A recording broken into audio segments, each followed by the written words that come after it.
Shit, I gotta finish picking my spells. That's a good way to start a stream, right? So. Did it really just stop? Yep. Hello, Internet. Everybody. Kate's gotta pick her spells. So what's going on with this wonky overlay? Light is gonna have way too much fun with that. I should also change the name of the stream, huh? Didn't do that. Let's do that real quick. Hoard of the Dragon Queen. 23. Oh, thank you for the host, Light. So nice. You're welcome. Well, anyway, guys, welcome to Hoard of the Dragon Queen. This is our bi-weekly, as in every other week, stream here on Mondays. The opposite Monday is the Princess of the Apocalypse game, which will be back next week. So you may be wondering why there's a big Lux and a tiny little baby Lux on the screen. That's because Liz is just a troublemaker, and not actually was working. I can't really fault her for that. So she just, she left about 15-ish minutes ago, I think, from work. So it's going to take a little while for her to get home, but we're going to keep going without her, and then when she jumps in, we'll just bring her in. We'll probably take a break at that point, and then I can readjust the overlay. We'll get her back in, and then everything will be fine. So that is that. Couple other announcements. For the month of, or the remaining month of November, the critical hit, critical miss cards that some of you saw for the first time over the over on the 24-hour stream are in effect, thanks to Benzyme, who donated to add those into the game. So I've got them in this very ostentatious, reflective silver thing here. So I can reach over and grab those if I roll ones or the girls roll ones, 20s or otherwise. So we've got those in effect. So that's pretty cool. What else? The 24-hour Extra Life stream. I have edited the first 5 sessions. I have released the first 2 on YouTube. They're coming out. I'm just balancing it with a boatload of Xanathar's Guide to Everything videos. I have already recorded 14 other videos that haven't come out, and I have another 16 to make. So I'm very busy with Xanathar's. It's keeping me quite enthralled at the moment. But the 24-hour stream videos are going to come out in between there. So the next one will be episode 3 that stars Firebringer Axel and Drew and Bucky from Taking Initiative. So that's coming out. Okay, what else do I got? This coming Friday through Sunday is PAX Unplugged in Philadelphia. So I'm going to be there along with Sean and Jake and several of the other folks that are on the internet and other podcast streams and video game streams for D&D and whatnot. So we're all going to be bumping into each other, and I'm doing media stuff, so you'll see me around lugging a tripod and a bunch of heavy camera equipment to film videos. So that'll be happening. So if you're there and you're playing in any of the Adventure League stuff or just hanging out, look around, because you'll probably see me. I'll be there at some point. So I think... Anybody else have any other major announcements? Light, you said you just started streaming again, right? Before we jump in here? Yeah, I streamed, I think Friday. I played Cuphead. It is on my VOD. I do rage. So, that was interesting. Yeah, I hope to stream tomorrow. Just, you can follow me on Twitter. I will not play Cuphead. I'll probably get right back into Guardians of the Galaxy Telltale game series. Episode 2, which I've been lazy on that, but yeah, hopefully get into that tomorrow. Okay. That's it. Well, anybody else have any other announcements at this point?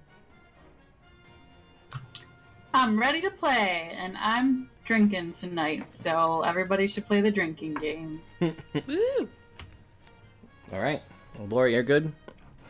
Yeah, I'm good. I don't have anything interesting. I'm not an interesting person.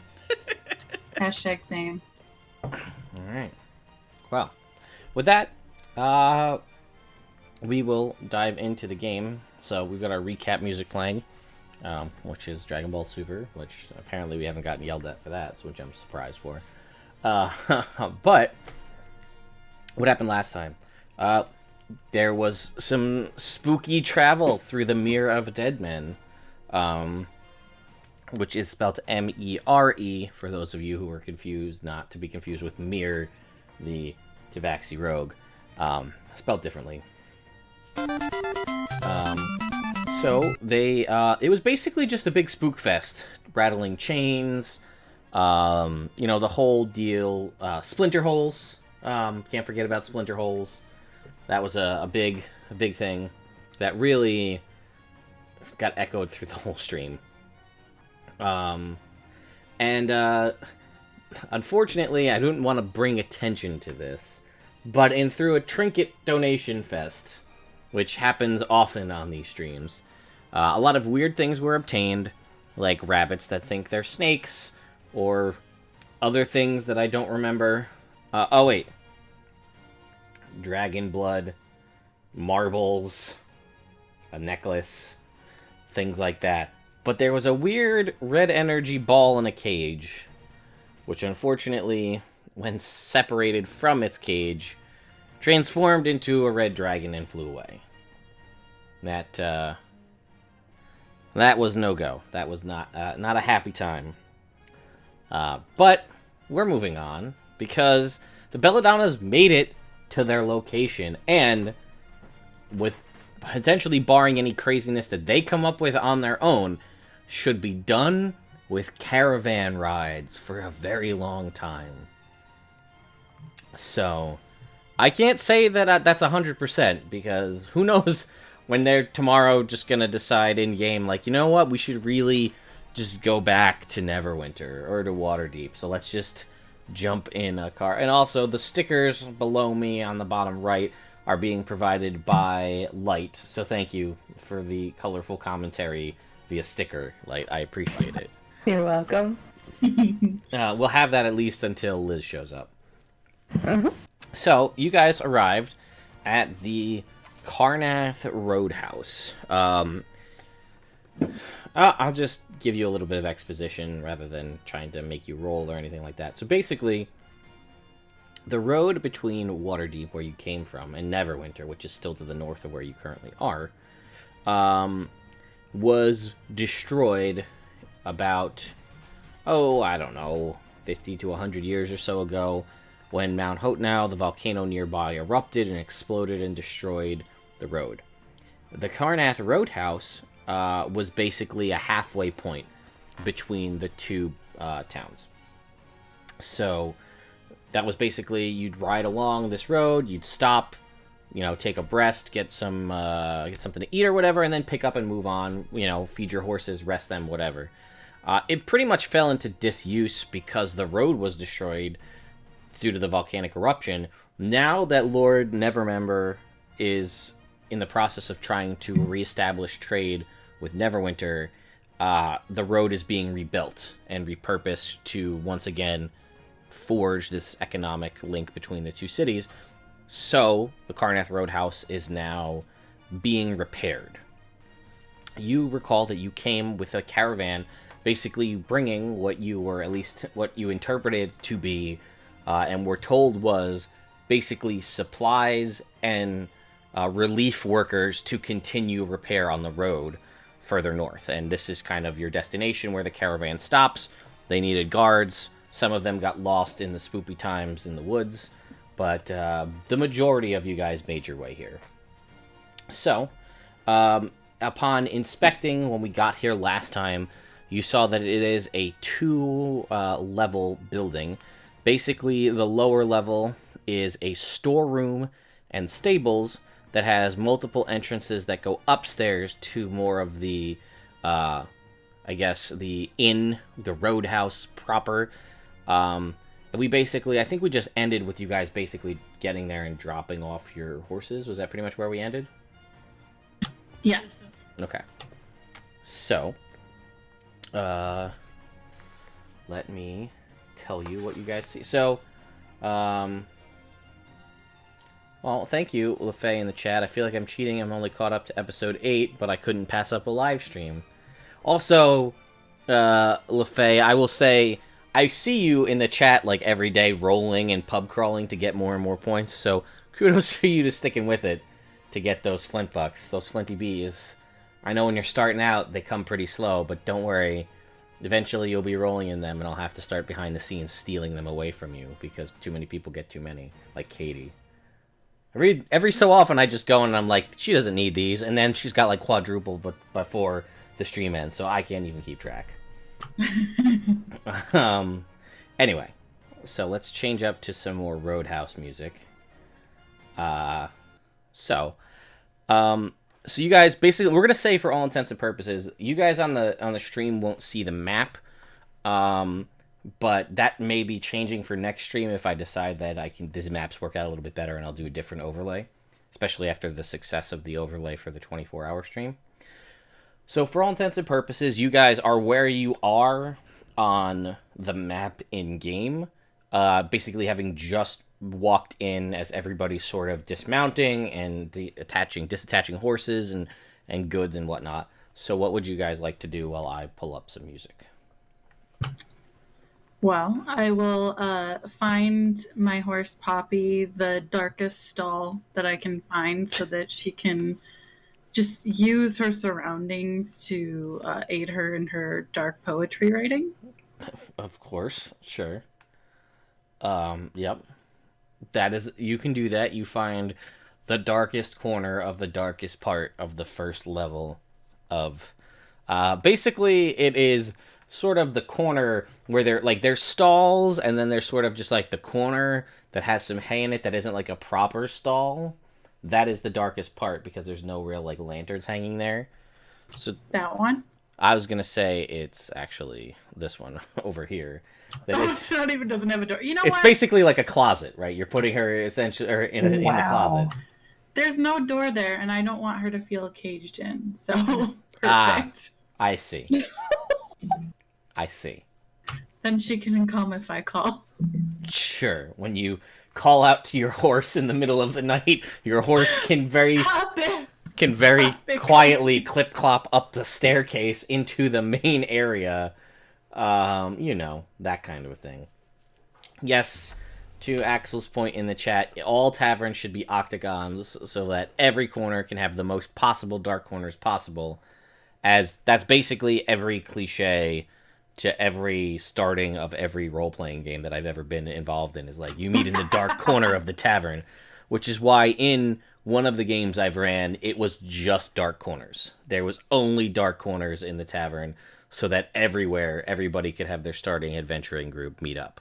But besides the point, so you set up Poppy in the proper location. What about the rest of you? For all intents and purposes, we'll say Mir just does whatever makes the most sense for her till she shows up.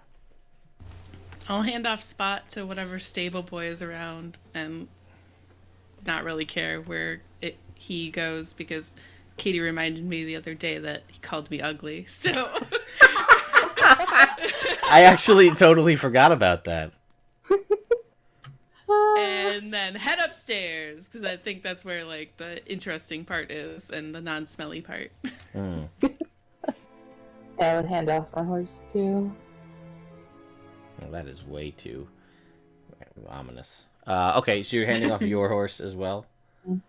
Yeah. Alright, we'll say Mir pretty much does the same. To give you guys a little bit of a heads up... whatever, this is fine. This is way too upbeat too, but that's fine, we'll work on it. Anyway, so the room you guys are in as you first enter in, I'll just give you some description. This is basically an open courtyard. There are crates and barrels and the stacks of supplies that you can see kind of on the map, and you guys are bringing in these carts and additional supplies. The ground is still muddy at the moment because it's not too cold, so nothing is really frozen over. So it is basically all just like sloshy mud, and you see the stairs going up have like the first couple steps have like basically like caked mud, or where people have basically like scraped their boots off on the stairs to make them a little bit less muddy as they continue up. And there is a path kept clear from the stables to the gate. So basically they can get the animals in relatively, like you can kind of see that sort of represented as the swishy line on the map, if you will. Oh no, more trinkets. Oh no, not trinkets. Okay. So Roswin, Odella, and Lux, you all have a +1 to all rolls for the length of this stream. Yay! So there you go. Thanks, Poppy. As Timora blesses you via her temporary servant, Mud Puppy. So yes. I mean, she's no Lyra, but I'll take it. Apparently that corner, Katie, is blocked off. I lied. The corner that I told you didn't have a door, it does have a door. That was a typo in the original printing of the book. Because you could see that I wrote in a number and drew a door because the errata for the book was like, oh yeah, we forgot an entire room. Oops. How you gonna play me like that? All right, well then I'll put her in the other corner I selected. That's fair. Okay. Sorry. It's stupid, I know. Like, does not matter. Because it's basically, as far as, game mechanics go, right? It goes like 1, 2, 3, 4, 5, 6, 7, 8, where the things are listed, what rooms are what. But there is no 7 on the map. And they're like, oh yeah, that's supposed to be 7. Oops. Okay. So, these are, I'm dumb. So, down here at the bottom, those are the stables. That's my mistake. Katie, I love you. You can pick this. You can pick the bottom corner. I'm sorry, I didn't actually. I just assumed. I just want to know where my horse is. Basically down here in the bottom half is the stables, which doesn't look like it. These other areas around the map here are actually rooms. What? You wouldn't think rooms. with the hay, The hay? but those are rooms. Yes. Wow. We've become accustomed to a superior way of life at this point. Those fancy hotels we were in. Yes. Well, that's what I care. Fancy. She's like, whatever. So, basically, what you can tell down here is these are various rooms. The stables are that whole bottom half, which look identical to the rooms, so you could see where I make my mistakes here. And then again, it's sort of, there is a door it's kind of entering into the south. There is a door that leads to another room, and then that's shut, and then there are the 2 staircases that go to the upstairs, which is where you guys are heading.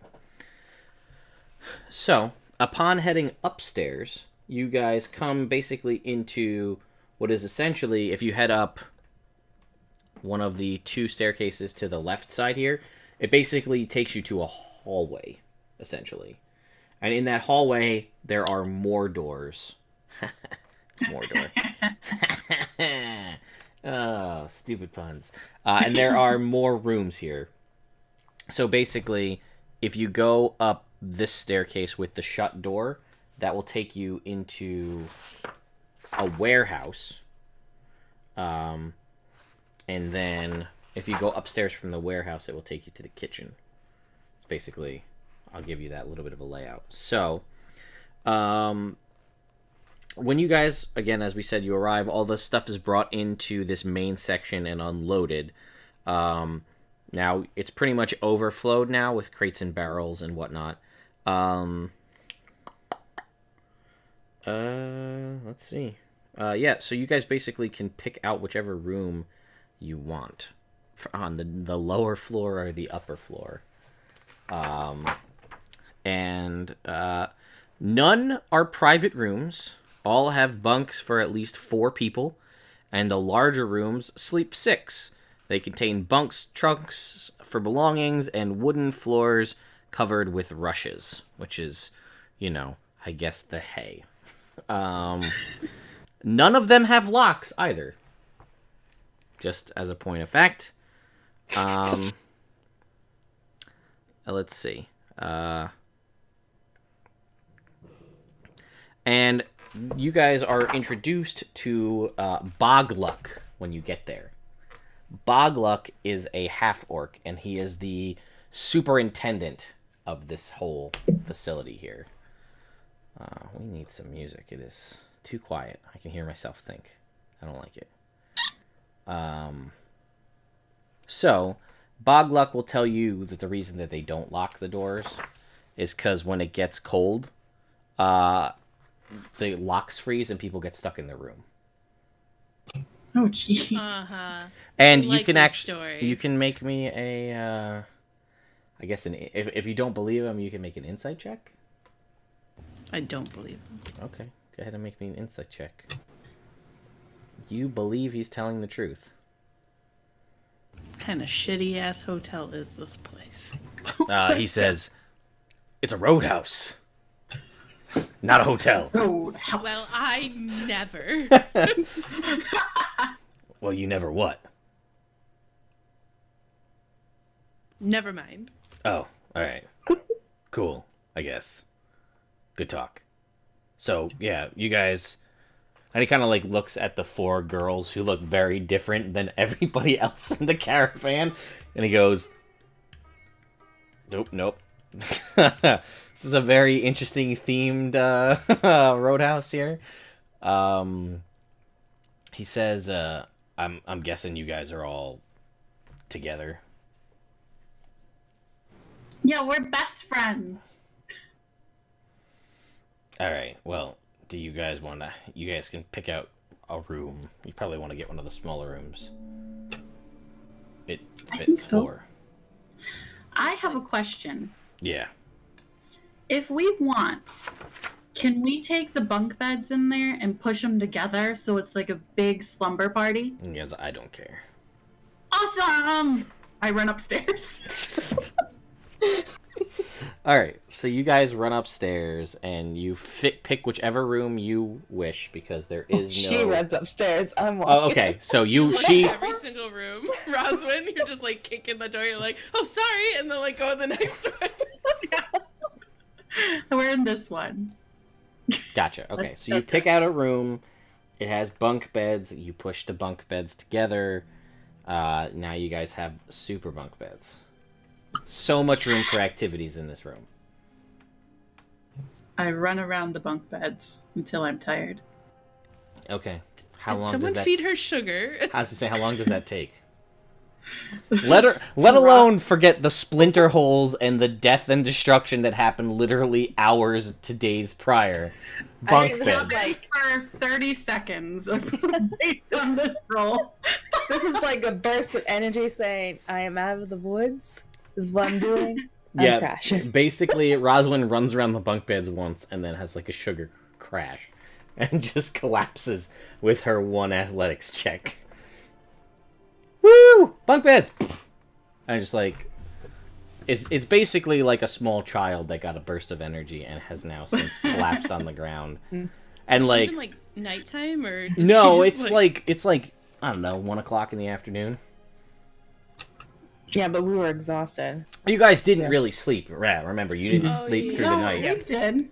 Did you sleep We got the last night? You though, said that once we got there, we got rid of our exhaustion. We rested with the rest of the caravan once we were safe. Was what happened last time. Oh, once you got here? Okay, so then we'll say that you rested, so now it's basically evening. So you slept 8 hours, and now it's nighttime. So you wake up, and it's dark out. Got me! So... yeah, basically, it is essentially, like I said, it's just a place to kind of, like, hang out, and wait until the next trip happens. And you guys were here because you had heard that the Cult of the Dragon was making their way here.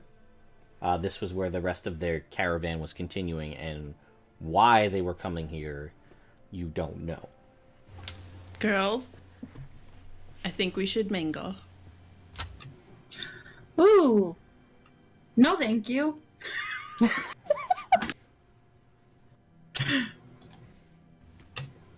But- There's food down there, so what if I get you I guess. some rosé? Yeah, sister friend. Let's go. Okay. Let's see. Rosalind, what's your passive perception? Oh, Jesus. 17. Okay. So you will notice too, I should say, when you meet Bogluck, his scabbard that he carries his short sword in is ornately decorated with gemstones, in the symbol of a dragon. Is this like the ones we found in the cave? Exactly like the ones you found in the cave. You notice this because your passive perception is high. Half of the party wasn't there, and Lux is unfortunately not high enough to see it, which is only like... Sorry, Lux. No, she points it out. Yes, I'm assuming. Yeah, she'd say it once we got back up into the room.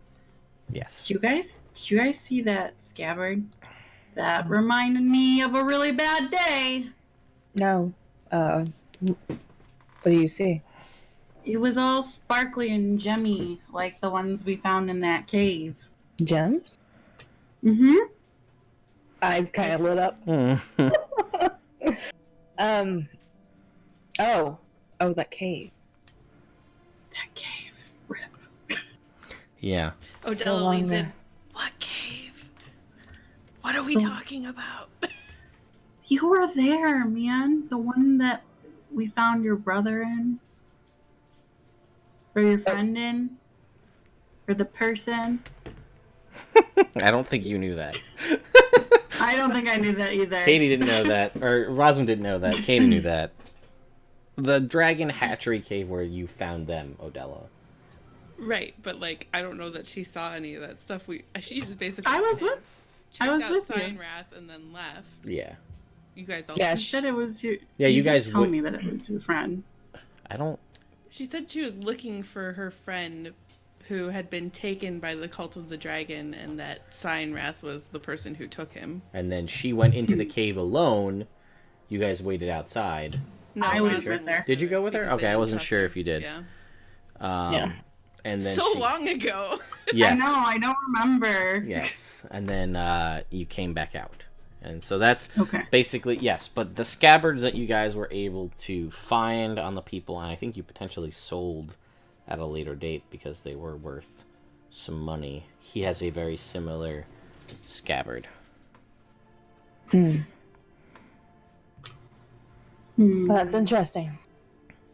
I mean, they did say that that they were gonna meet over here, so maybe. Must go be the what part of the territory? Yep. Okay. And again, you didn't notice anything wonky when all the stuff was brought in. It was basically seemed to be, unloaded with everything else that you saw in the room. Basically, everything was put with all the other carts and stacked up. Essentially, Oh, looks like we're gonna have our rogue here in just a minute, which is fine. We're just getting into the good stuff at the moment. So yeah, there was no you didn't perceive any secret handshakes or nose touches or special signs or anything. They basically just he was there, he oversaw it, and they unloaded everything.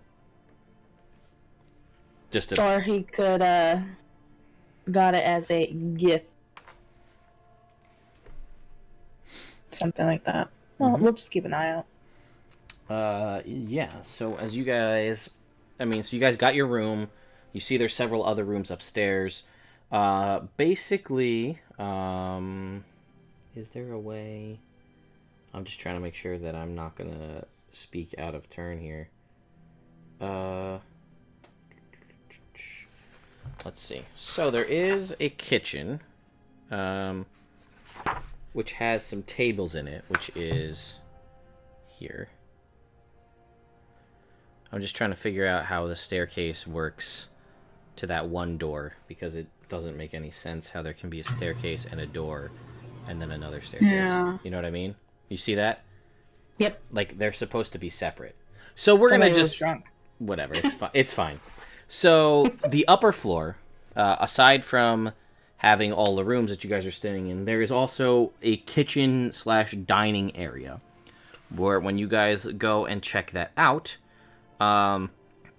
it's basically, because it's now the evening, right? Because you guys slept most of your exhaustion away.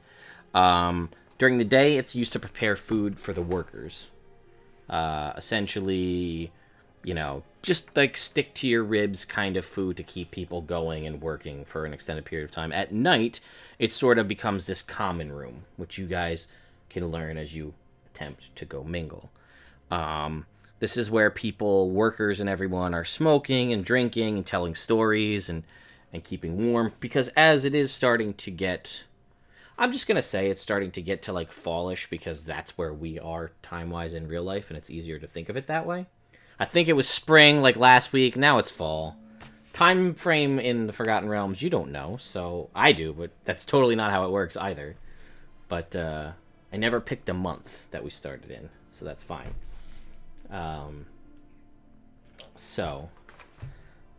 Let's see here. You guys, let's see.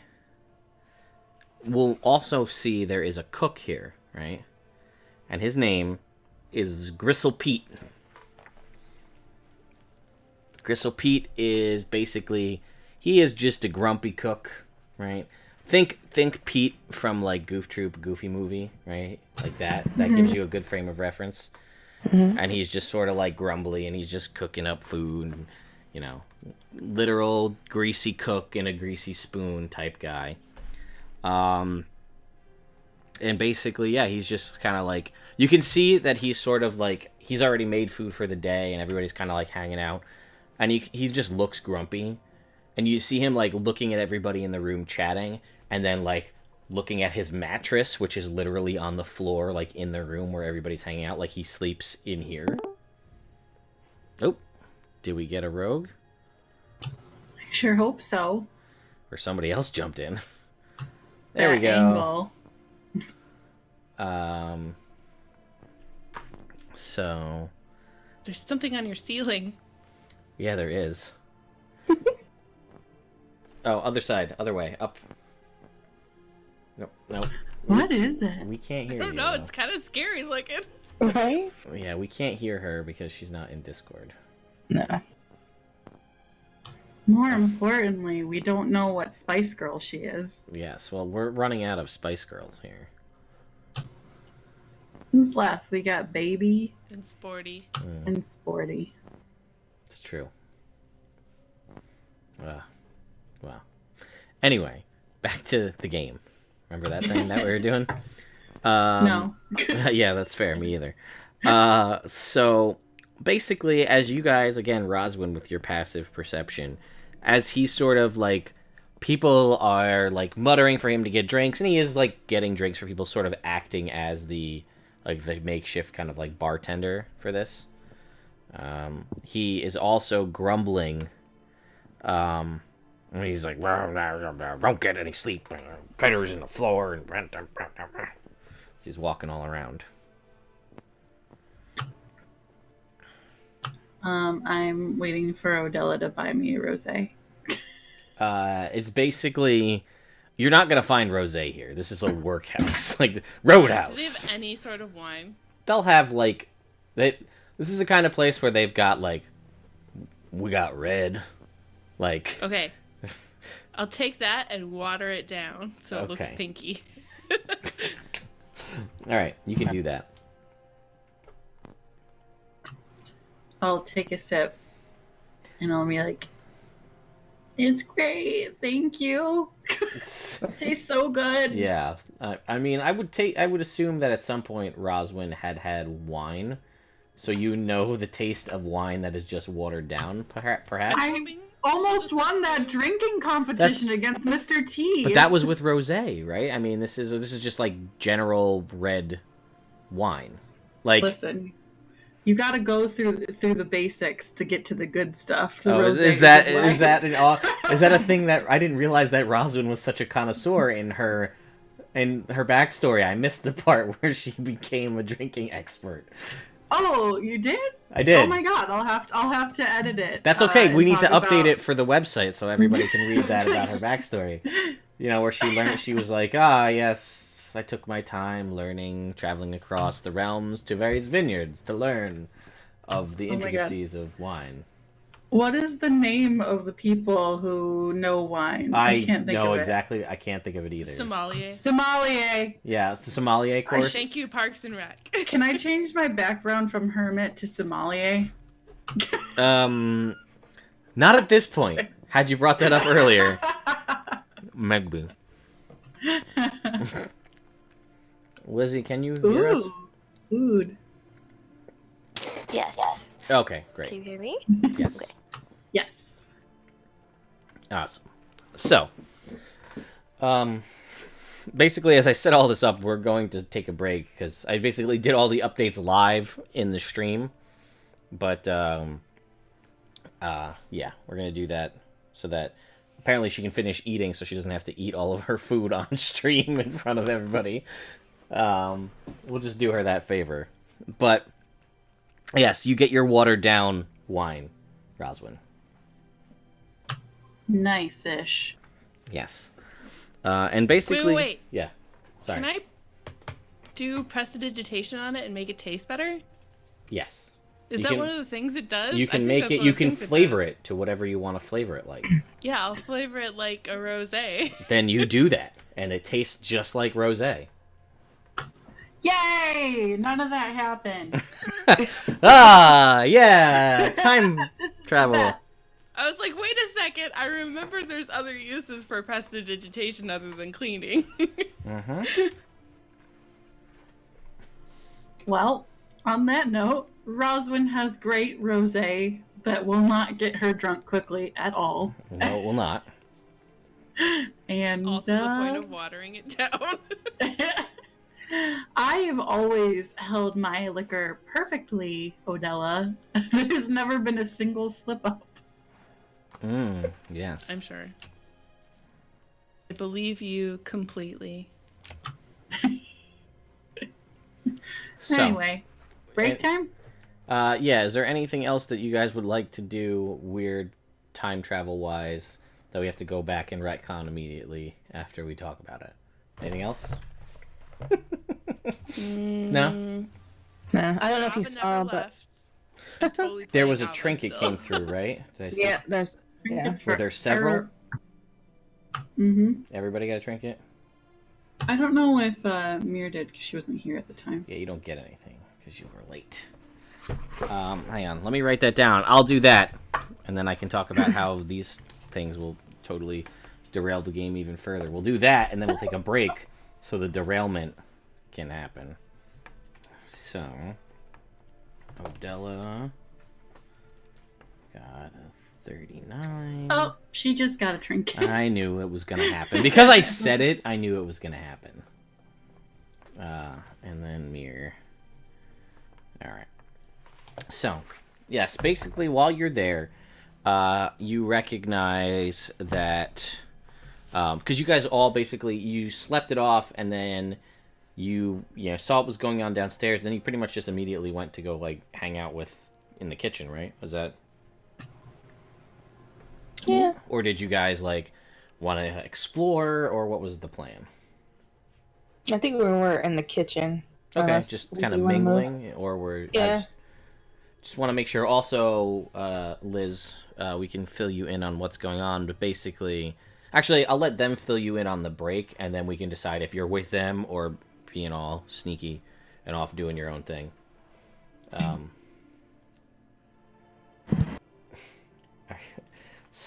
Yeah. All right. So let's see here, real quick, because we got trinkets donation. Oh no, it started again. Keep going, keep going. This will just be the whole game. We won't actually get anywhere. It'll just be trinket time. All right, stop. Oh, okay. Now it. Oh, brother. All right. Sorry, folks who came here for an actual game. Let's see here. I hate my life. No, we're gonna give Katie this one because I don't want to give her another animal. But I want you to give me another animal. I don't abuse my animals. No. They just hang out. Yeah, but then I have to Just come up remind with... me of Snow White in Shrek, and there's just Right? thing. I was just thinking that the other day. I don't want to have to keep coming up with voices for all of them. But it doesn't matter because you'll still do it anyway with this. So, essentially, you go down at some point to find Poppy, let's say, during the course of this night, just to see what's up. And Poppy, in Poppy's emo dark poetry-ness, nudges something over with a hoof towards you. And it is an apple tree. A miniature apple tree that produces tiny, edible fruit in a self-contained glass sphere. Oh my god, it goes with your apple seeds. I know. Wait, hold on. Am I able to get the apples out, or is it a closed sphere? All right, so what I'm trying to figure out is how could you know that they're edible if it was contained, right? So we're going to assume that you can get these out. Okay. I'm thinking, like, I don't know why I picture, was it, Beauty and the Beast, how they have the flower contained like that? Oh, like under a jar? Yeah, let's say it's that. Oh, That's like what a bell jar. It's like a bell jar, yeah. Yeah, that's why I see I it. lift the top, and I... They're like tiny. They're basically like the size of like a raspberry, but it's an apple. I give a little apple to Poppy. Poppy eats it ironically. However you ironically eat apples, but like you probably wouldn't understand that. I don't. And I will come back to you. So, Odella. Oh boy, what do we have? Okay. Is All it right. another crit thing? No, it's not. This is too funny. So, you remember the scarf that you got, right? So, you've noticed it happened overnight while you were sleeping. And you awake, and you realize that you've wrapped it around your neck, right? A couple times, because it's getting a little chilly because global warming or whatever. I decided that reason now that it's fallout. Those scarf tails, whatever the end of a scarf is called, can operate like a clumsy set of arms. Which I imagine when you're not utilizing them are like inflatable flailing tube man arms. I hope they just like arbitrarily will just like touch your face awkwardly. So I feel like I am the most conspicuous Harper ever because I have a phoenix that circles my head. I have a scarf that's always blowing in the wind and now is like goofy inflatable arms. And like when I crit, everything happens. So that is a thing that you have. But like you might be able to use them for something else clumsily, right? Like I know, I'm kind of excited. I'm hoping that maybe I can like not get them to be not clumsy. However, technically, Homer, because you asked about your trinket, technically though, this is yours, Homer. When you wake from the dream and put this on and realize the wonkiness of this flailing tube-man scarf that may be a set of arms, you haven't really tested it out yet. You see out of the corner of your eye, and you it's gone in an instant. And when you ask everybody else, nobody else notices. And maybe you imagined it, but you're not sure.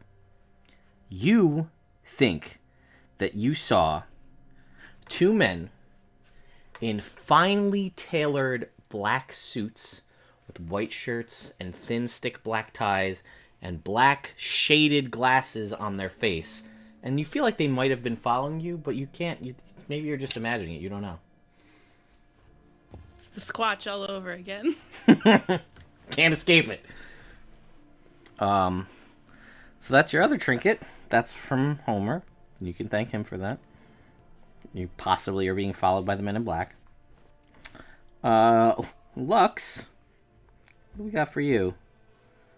So this is a weird one. You ready for this one, Light? I don't know if you are. So this one is a behavioral one, because why not, right? So if this ever comes up, do you recall back when the superstition that you believe in, that whenever somebody sneezes, you feel like you have to punch them in the shoulder or you'll risk catching a cold? Oh God. So this is We're like all a gonna die. this is a tradition that you have in your barbarianness, that, you know, sort of just like, oh shit, somebody sneezed, bam, I had to punch you, sorry, I might catch a cold if I didn't do that. And her punches hurt. I mean, we're gonna say that she can pull these to like not hurt you if she doesn't want to. And so, and then Mir, you pull forth this thing you've been working on for a while. You have a very crude periscope that you've made out of pipes and tiny little mirrors. Cool, does it work? It does. It's not the best, and it looks kind of shoddy, but the mirrors are like a dental mirror size, right? So they're tiny, but it works. So, with that nonsense, that sounds like a break time for me. All right, guys, we're gonna be back in a few minutes with things. So we'll see you guys as I pull up some music here. Hang on. We'll be About back. to see that dope light screen. Mm-hmm. We're gonna switch to that in just a second. I'm excited for dance music. Yes, we'll get to that in a second here. And once it loads. Come on. There we go. Maybe. Getting there. Well, this is awkward. There we go. Now you hear me. Everything's fine, folks. We did it, we think. So, hello, folks. We're back. Sorry for whatever the fuck that was, but we're back. So, did I miss any stupid amount of trinket donations while I was away? I think I got one more.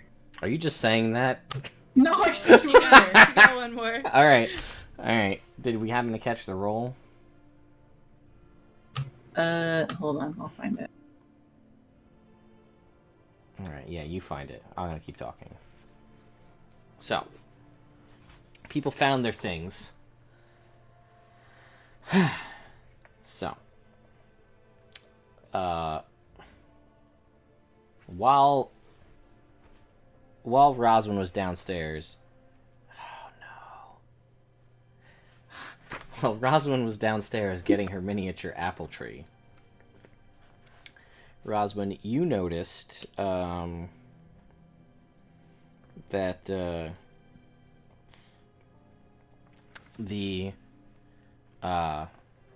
I guess you wouldn't. Nope, never mind. That's it. You're good. Let me know what your everything's fine. Let me know what your trinket I roll can't is. find it.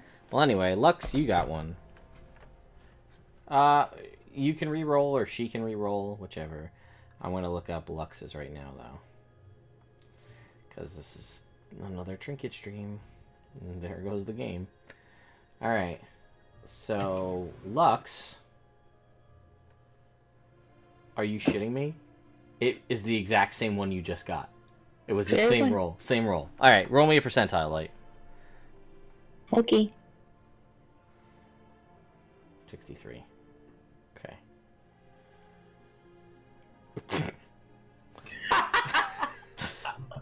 Oh God. So you just have in your backpack a torn shirt, you know, from Oh, that time God. that you raged so hard that you hulked through your shirt.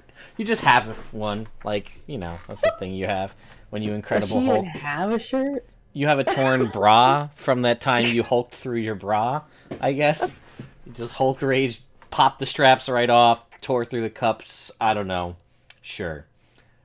Alright, now I got more. Yo. You know, Okay, so you have... Hyper... Yeah, I saw his. I'm going there now. Okay, so that was That's 55. I accidentally rolled twice, so I got 89 for the one that I couldn't find, and then 55 from him. Thanks, Hyper. 55 from Hypertroller. Oh, this one. We can't use this one. It's too late for that.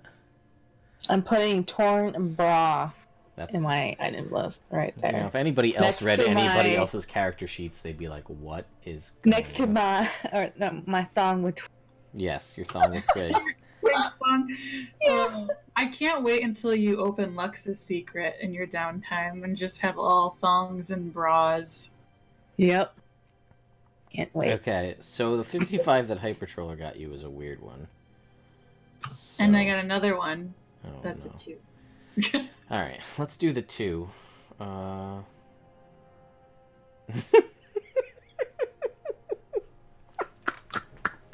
Scared. Wow, he's dead.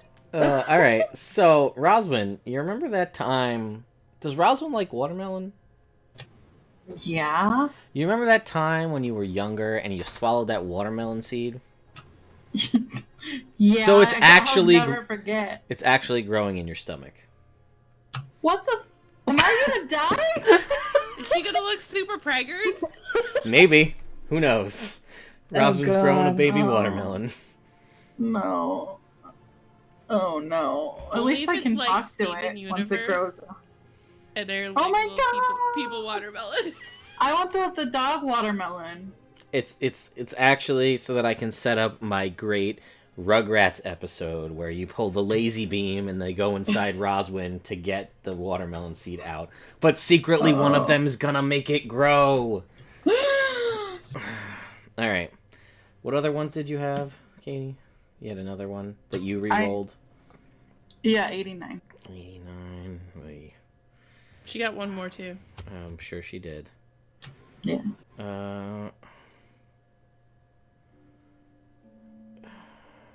Okay. So Katie...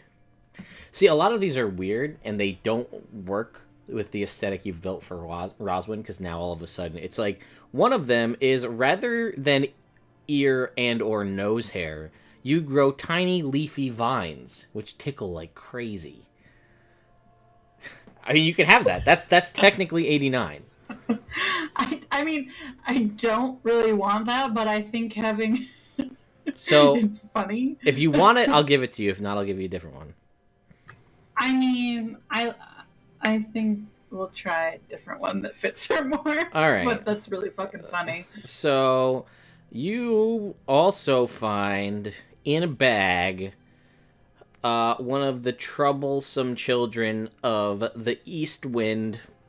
You have a wind spirit trapped in a bag. This won't go wrong. All right. And then I had one more. Yeah. This one talks about how your ears are tufted with fur feathers or they resemble dorsal fins. I'm sure that's what you want, right? I'd rather have that than crazy vine nose hair. Should have just made it armpit hair. I should have just made it. Or we could make it I- armpit hair. I have little prunes, and I'm like, let's prune me. Oh my god. Talk about fan art for that, folks. Woo! Alright. So... See, these other ones talk about how you have a vestigial tail, but you already have a tail. She has a second one. It's my secret tail. Your It's secret- really the one I'm self-conscious about. Your secret piggy tail that wraps around the base of your existing tail. That doesn't do anything.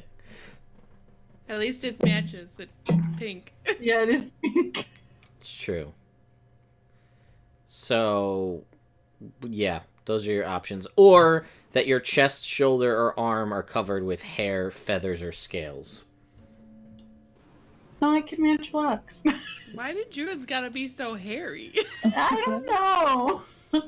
The thought process is normally, folks, that you get like one, maybe two of these, not a million of them, to make your character just this weird busted ass creature full of all these different things. You're like a werewolf creature.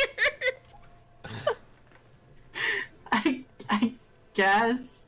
I think my favorite one is when I rage. Yeah. I think that's my favorite That one. one's cool. Yeah. See, that's you know a cool what? one. I'm gonna take the vine body hair, actually. Is it all body hair, or is it just a specific? Just from my armpits. Okay, Viney, you... Vine armpit. Fuck you, Homer, right now, Wait, with your other trinket roll. Can I talk to my armpit hair? No. Nope. God damn it. Nope.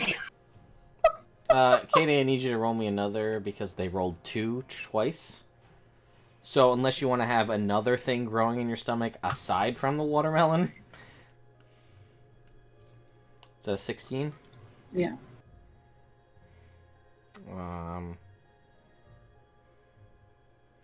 So, I need you to roll me 3d3.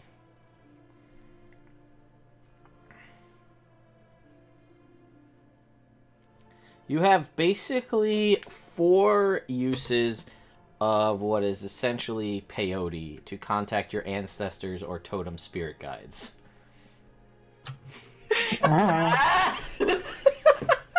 Oh, he did another one! God damn it!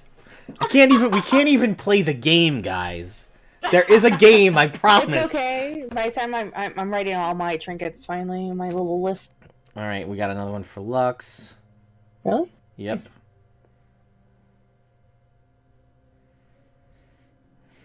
Okay, You better watch Roswin. out. Next Monday, if I get back in time, I'm just gonna start donating a ton to the other crew.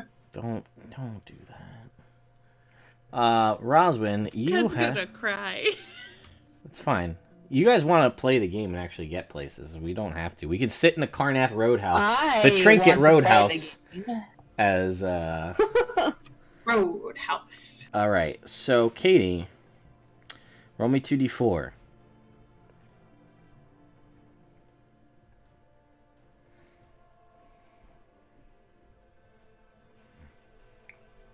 You have 8 origami paper balls that will float when they're inflated with air.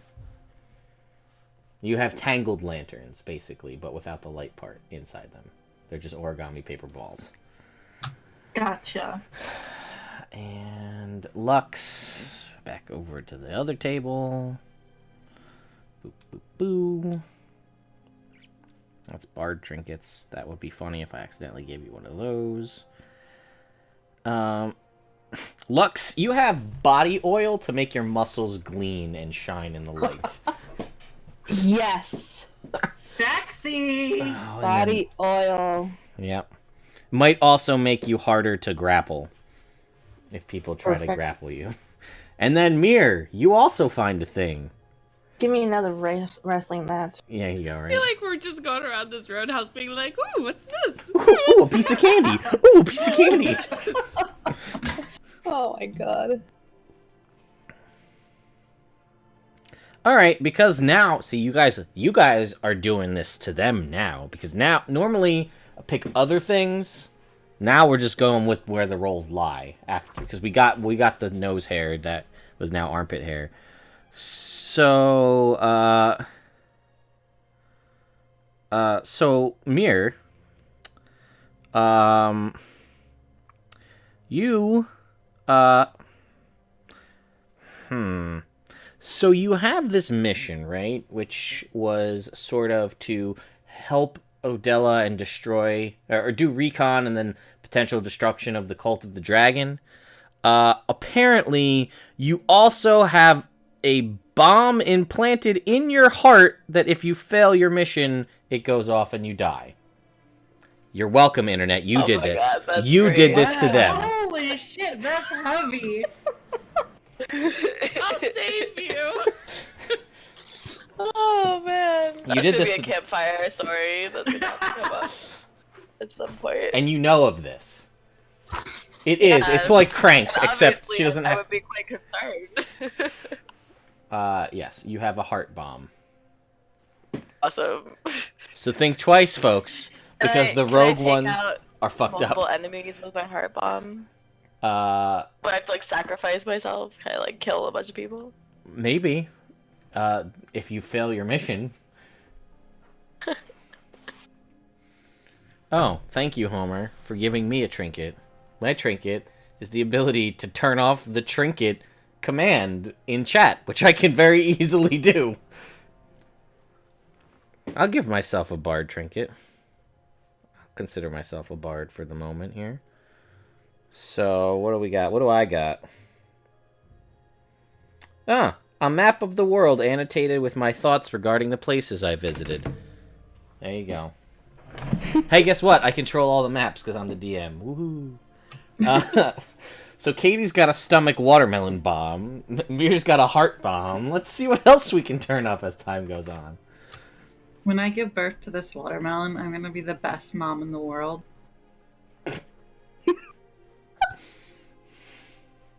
The question is, who is the watermelon father? No, we know. It was the watermelon she ate as a child.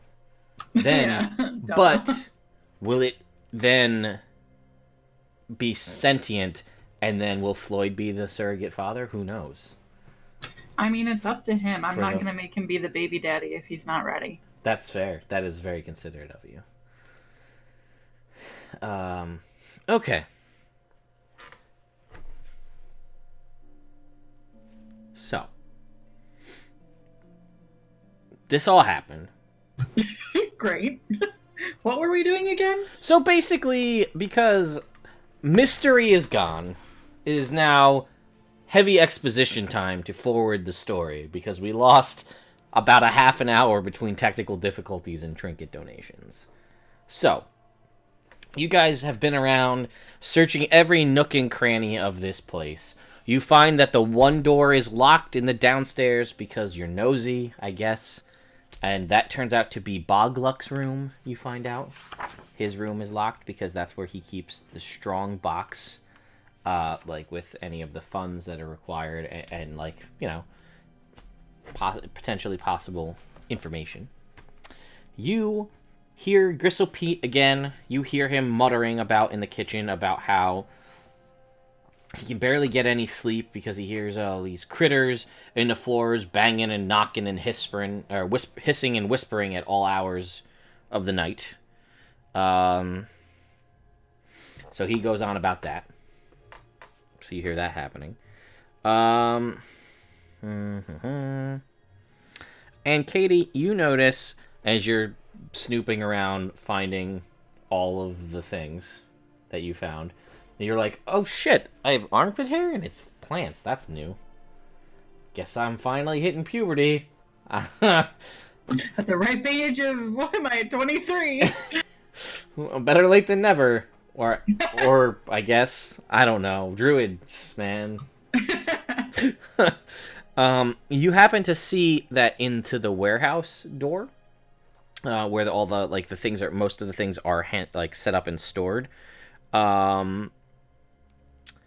You see, let's see, that the crates that came, you don't see when you peer in there. You don't see the crates that were brought in with you guys, like in the warehouse.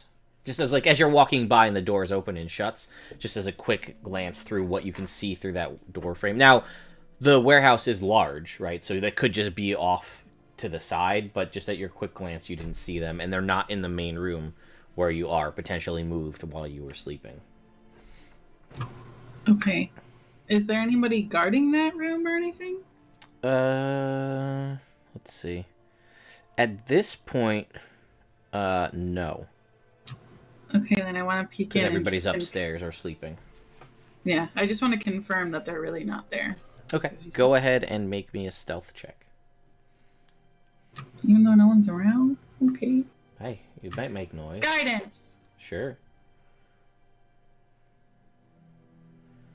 Go ahead and give yourself that 19. Okay. So as you peek into the room and kind of look around, you can see the layout on the map. I don't have to describe it to you, but basically, since they were unloaded, basically you know that there were people that were working when you guys went to sleep. There were people already there working. So presumably they were the ones who continued to unload the carts with taking the actual goods off of it. As you inspect the warehouse, there are no crates at all. This whole room is empty. The only other room that they could be in is this. There's this door off of it here, which is the strong room. Okay. I'm gonna get Mir. Okay. So I will, because you've been here a little bit, you've done a little bit of mingling. Basically, you know that the warehouse is just for general storage. The strong room, none of the workers in your time, and everybody else can know this as we exposition this, nobody knows really what's in there. Nobody really cares, because it's not their business to care. They're here to work. They don't, that's above their pay grade. They don't really care about it. But that is things that are potentially heavily, very valuable or personal effects that are basically kept under lock and key as the door is locked. So they basically, everybody here just follows Boglux. Like, he's the commander, he's the leader. They just sort of do what he says. Nobody really questions him. It's just not their MO.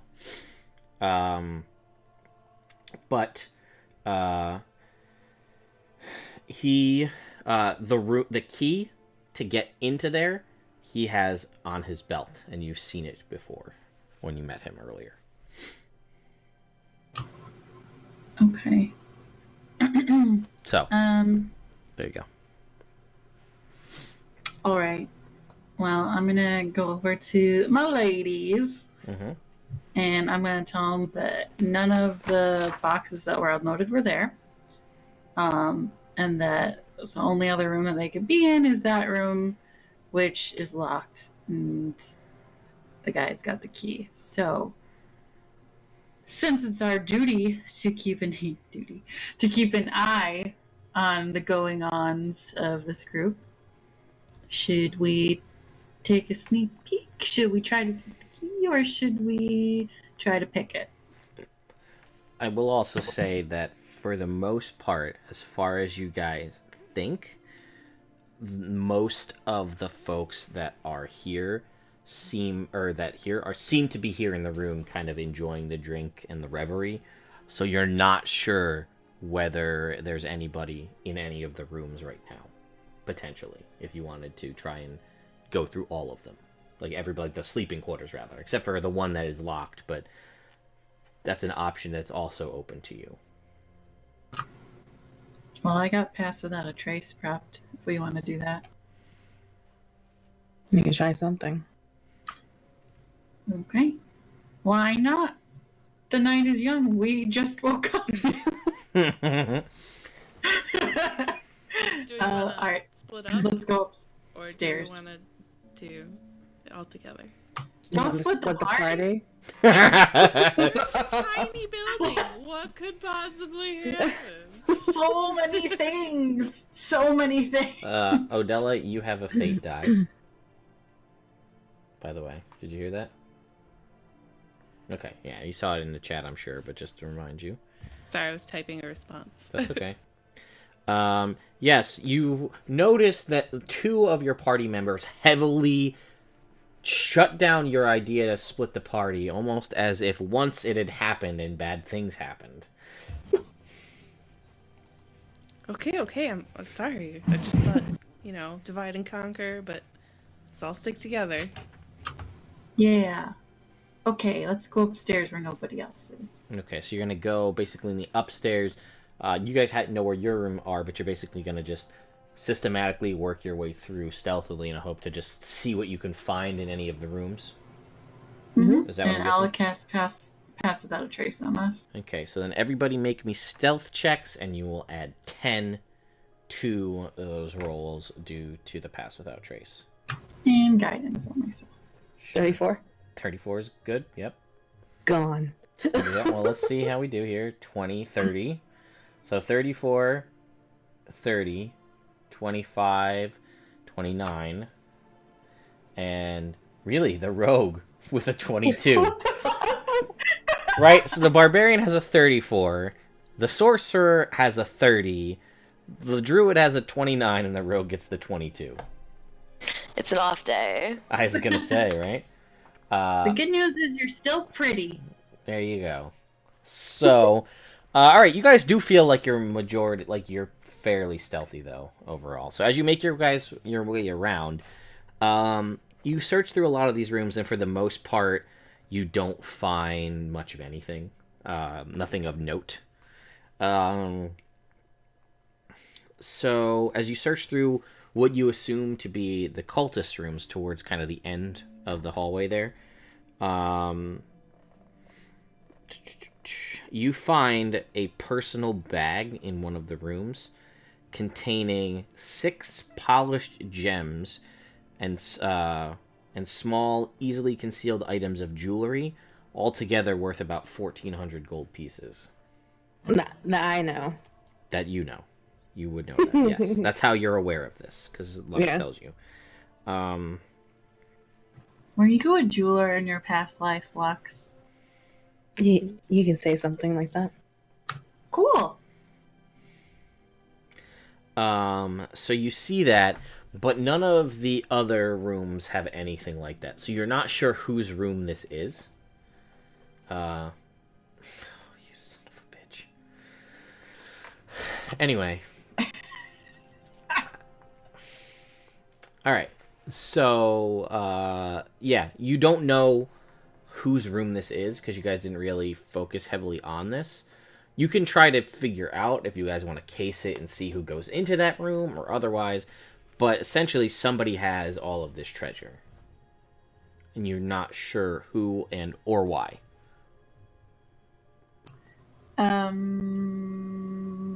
Is there like a window here?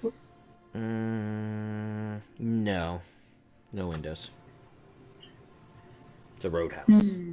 People get thrown out windows at the roadhouse. I can't hear that and not see Peter Griffin going, Roadhouse. Yes, I'm well aware. Well, is there any good places to hide in the room? The rooms are pretty much now. I mean, Okay. your best bet would probably be to like try to stake out in the hallway or something and hope to see who goes in. Let's make Can a I- braiding can I line. Station like Pygot somewhere inconspicuous to keep an eye on it, so you can send me a picture of who goes in there. Let's see. The ceilings aren't really Not that... in the room, but No, like, no, maybe I'm on just the saying- railing or something. You could try it, but I mean, it's still a dragon, right? Like a pseudo dragon. It's not exactly the most inconspicuous creature. You can obviously Maybe he's just wandering around. I'm like, fly casual, Pygot. Yeah. What do I do with my hands? Yeah. It'll whatever you want to do. Which room is it? This. Hold on. Un momento.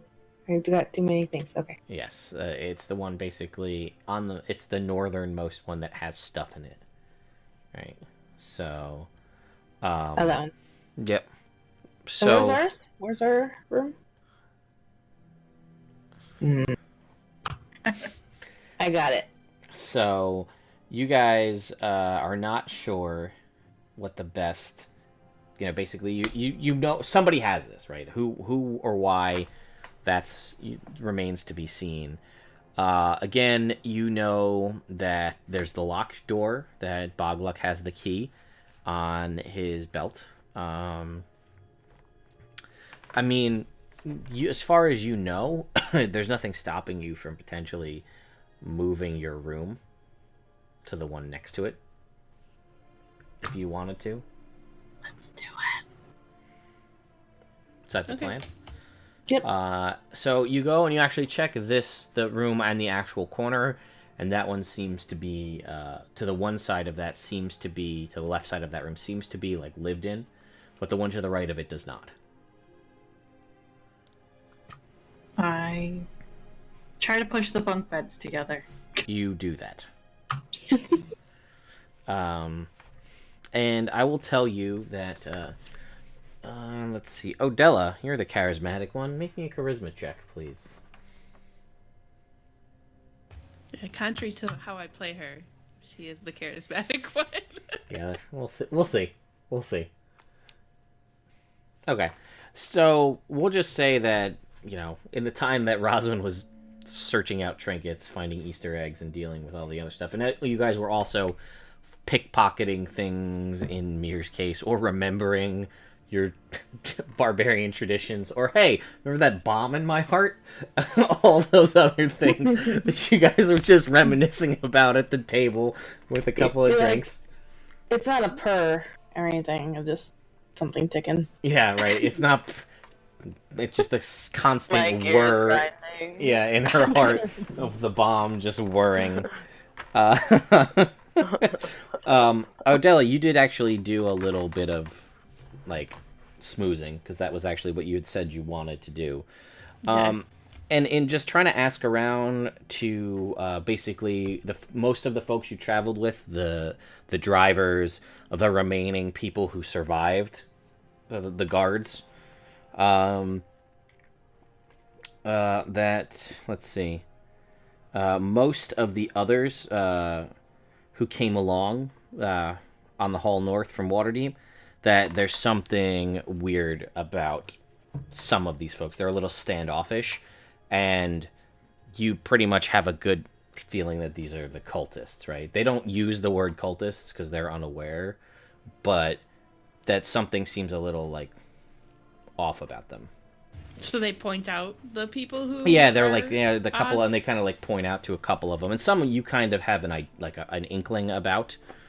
You see a half elf amongst them, and then a handful of other humans, which you will recall that in the majority of the people you've identified to be cultists have all been human.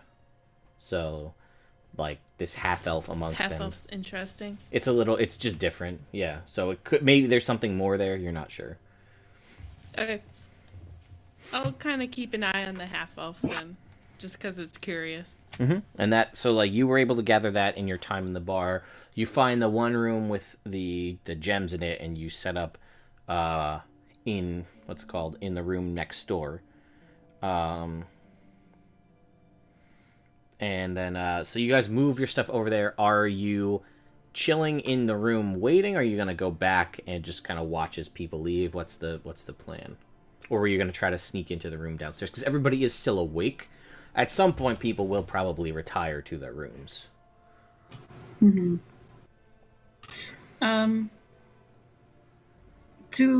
Was there a bed in the other room? With the jewels and stuff? Yeah. Yeah, there was a single bed, yeah. Or there was beds, but this one seems to be, it seems like there's potentially only one person there. What side? Was it on the side closest to our room? Yes. Okay. Do we want to drill a little hole under where the bed's going to be so we can hear better? We can. I'm just spitting out ideas. We're bouncing them off each other. We got to get the best plan. Teamwork makes the dream work. So. Then let's do it. I think we should do it. Who's got a drill? Oh. Can I wedge my dagger in there and make a little hole?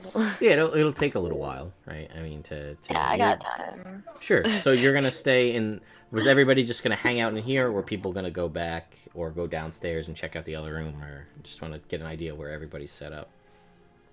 Oh, did we want to check the stronghold or the strong room? The door was do we locked. Wait? But do we want to wait until people go to bed, or do we want to do it while people are up and about? But isn't the one guy gonna be there when it's bedtime? Oh, that's true.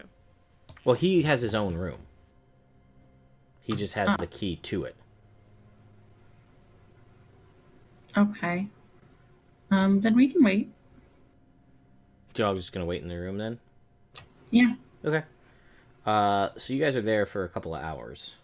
You guys are there for about 3 hours waiting as Mir's slowly whittling a listen hole into the wall, I guess. So during this time, Rosman and party, I guess, Jamna has been in the room. Not in this room, in the main room, where everybody was kind of hanging out. So, at which point, I guess everybody make me a perception check while you guys are in the room. Guidance.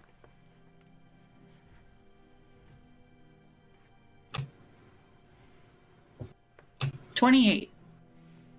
Okay. Pretty good. Wow, decent all around. You hear, you hear what sounds like some sort of ruckus coming from the room. It's on the other side, you gotta go downstairs to get it, but it's loud enough that you can hear it from here. We have to go downstairs? To get to the room, you have to go like downstairs and up the other staircase. To the kitchen? Yeah, to the area? kitchen. Yeah. Okay. But you can. It's actually loud enough because you're on the same level. You can, and the down like below you is just an open space.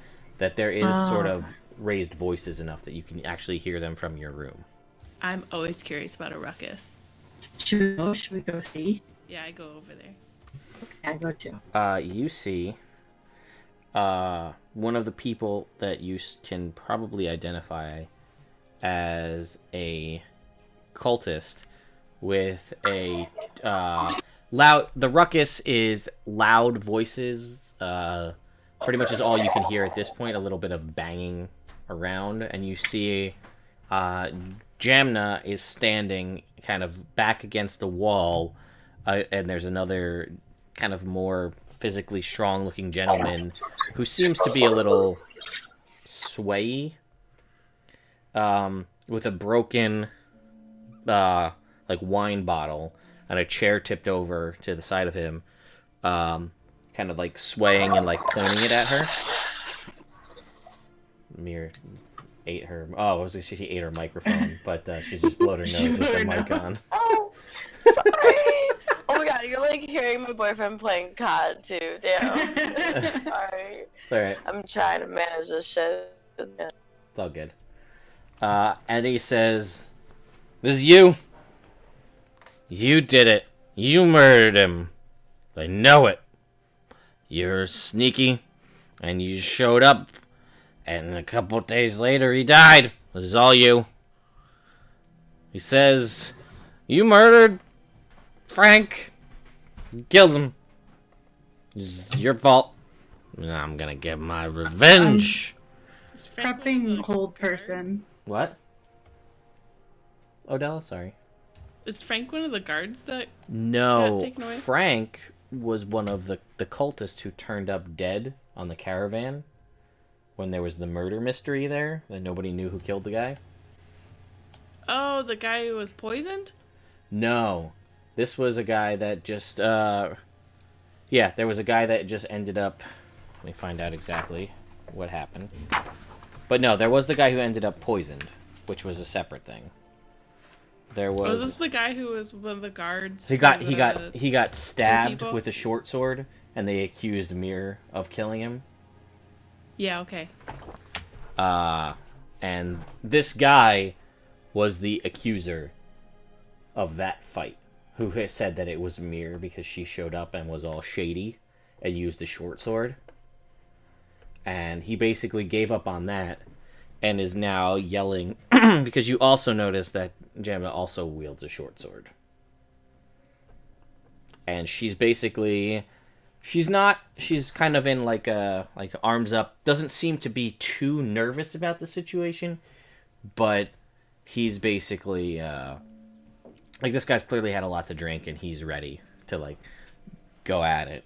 She still has like her gear, like her weapons on her, so she's not that worried about it. But she has a very cool, like, collected look about herself. Sounds like a psychopath. And the guy, he's standing up alone, but you do notice that there are, like, a couple people that seem like if things got, like, real hairy, they might jump in to help him, but they're not, they're, like, sort of letting him do his thing. Odell, you're gonna help her. People listen to you more than me. And I'm gonna guidance her. I'm gonna go and get in between them, I guess. There's like some room, right? Yeah, there's room you can get between them. Okay. I'll go get- next to I get a her. little closer. Okay. I'll be like, whoa, whoa, whoa, what's going on here? And he's like, he looks at you and points the bottle at you, and he says, "She killed Frank. You know who Frank is. You were there. You saw it."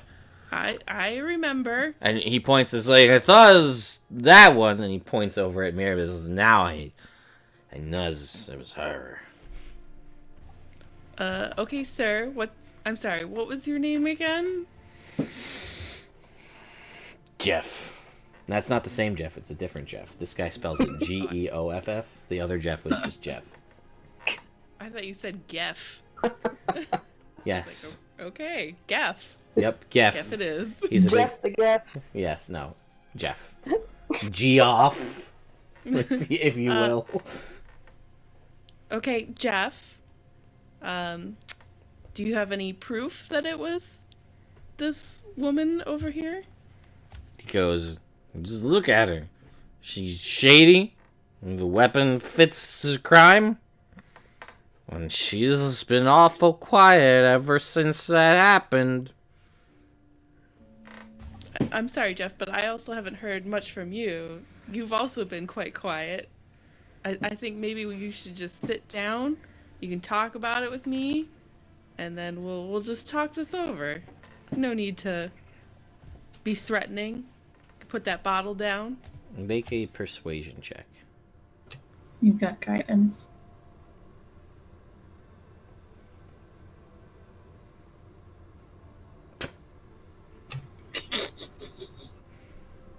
Uh, 32.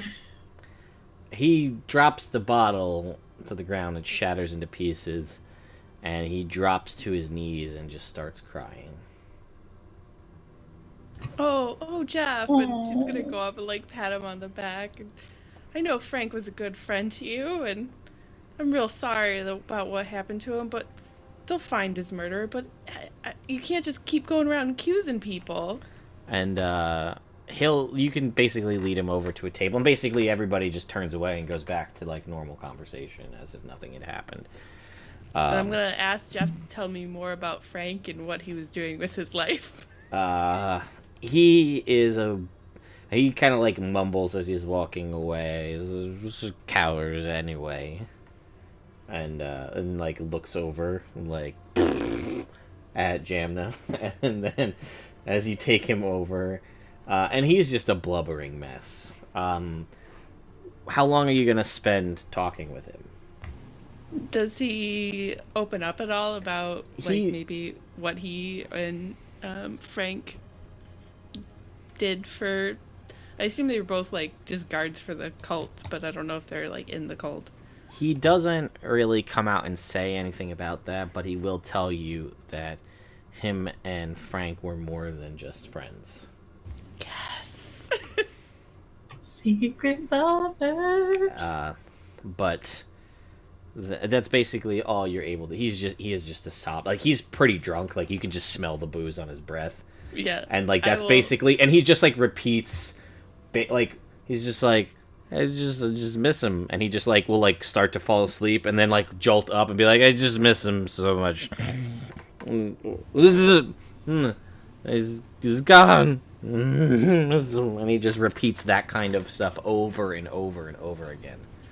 I know Jeff, and then I'm gonna see, is there anybody that could like take him to his room that I can maybe persuade to like get him out of here? Actually, at this point, Lux will go up to you. And, you know, maybe we should take him to his room.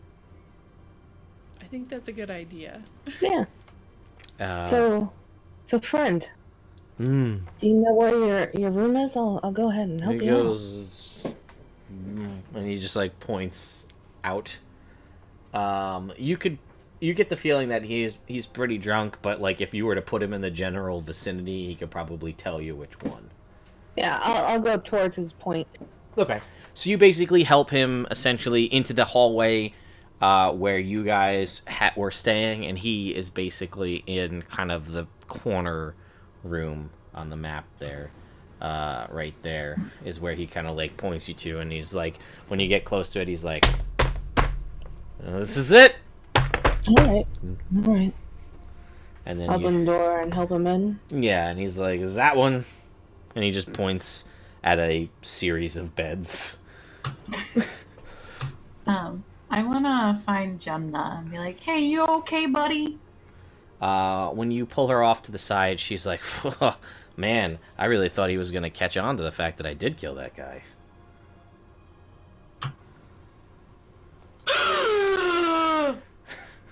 What?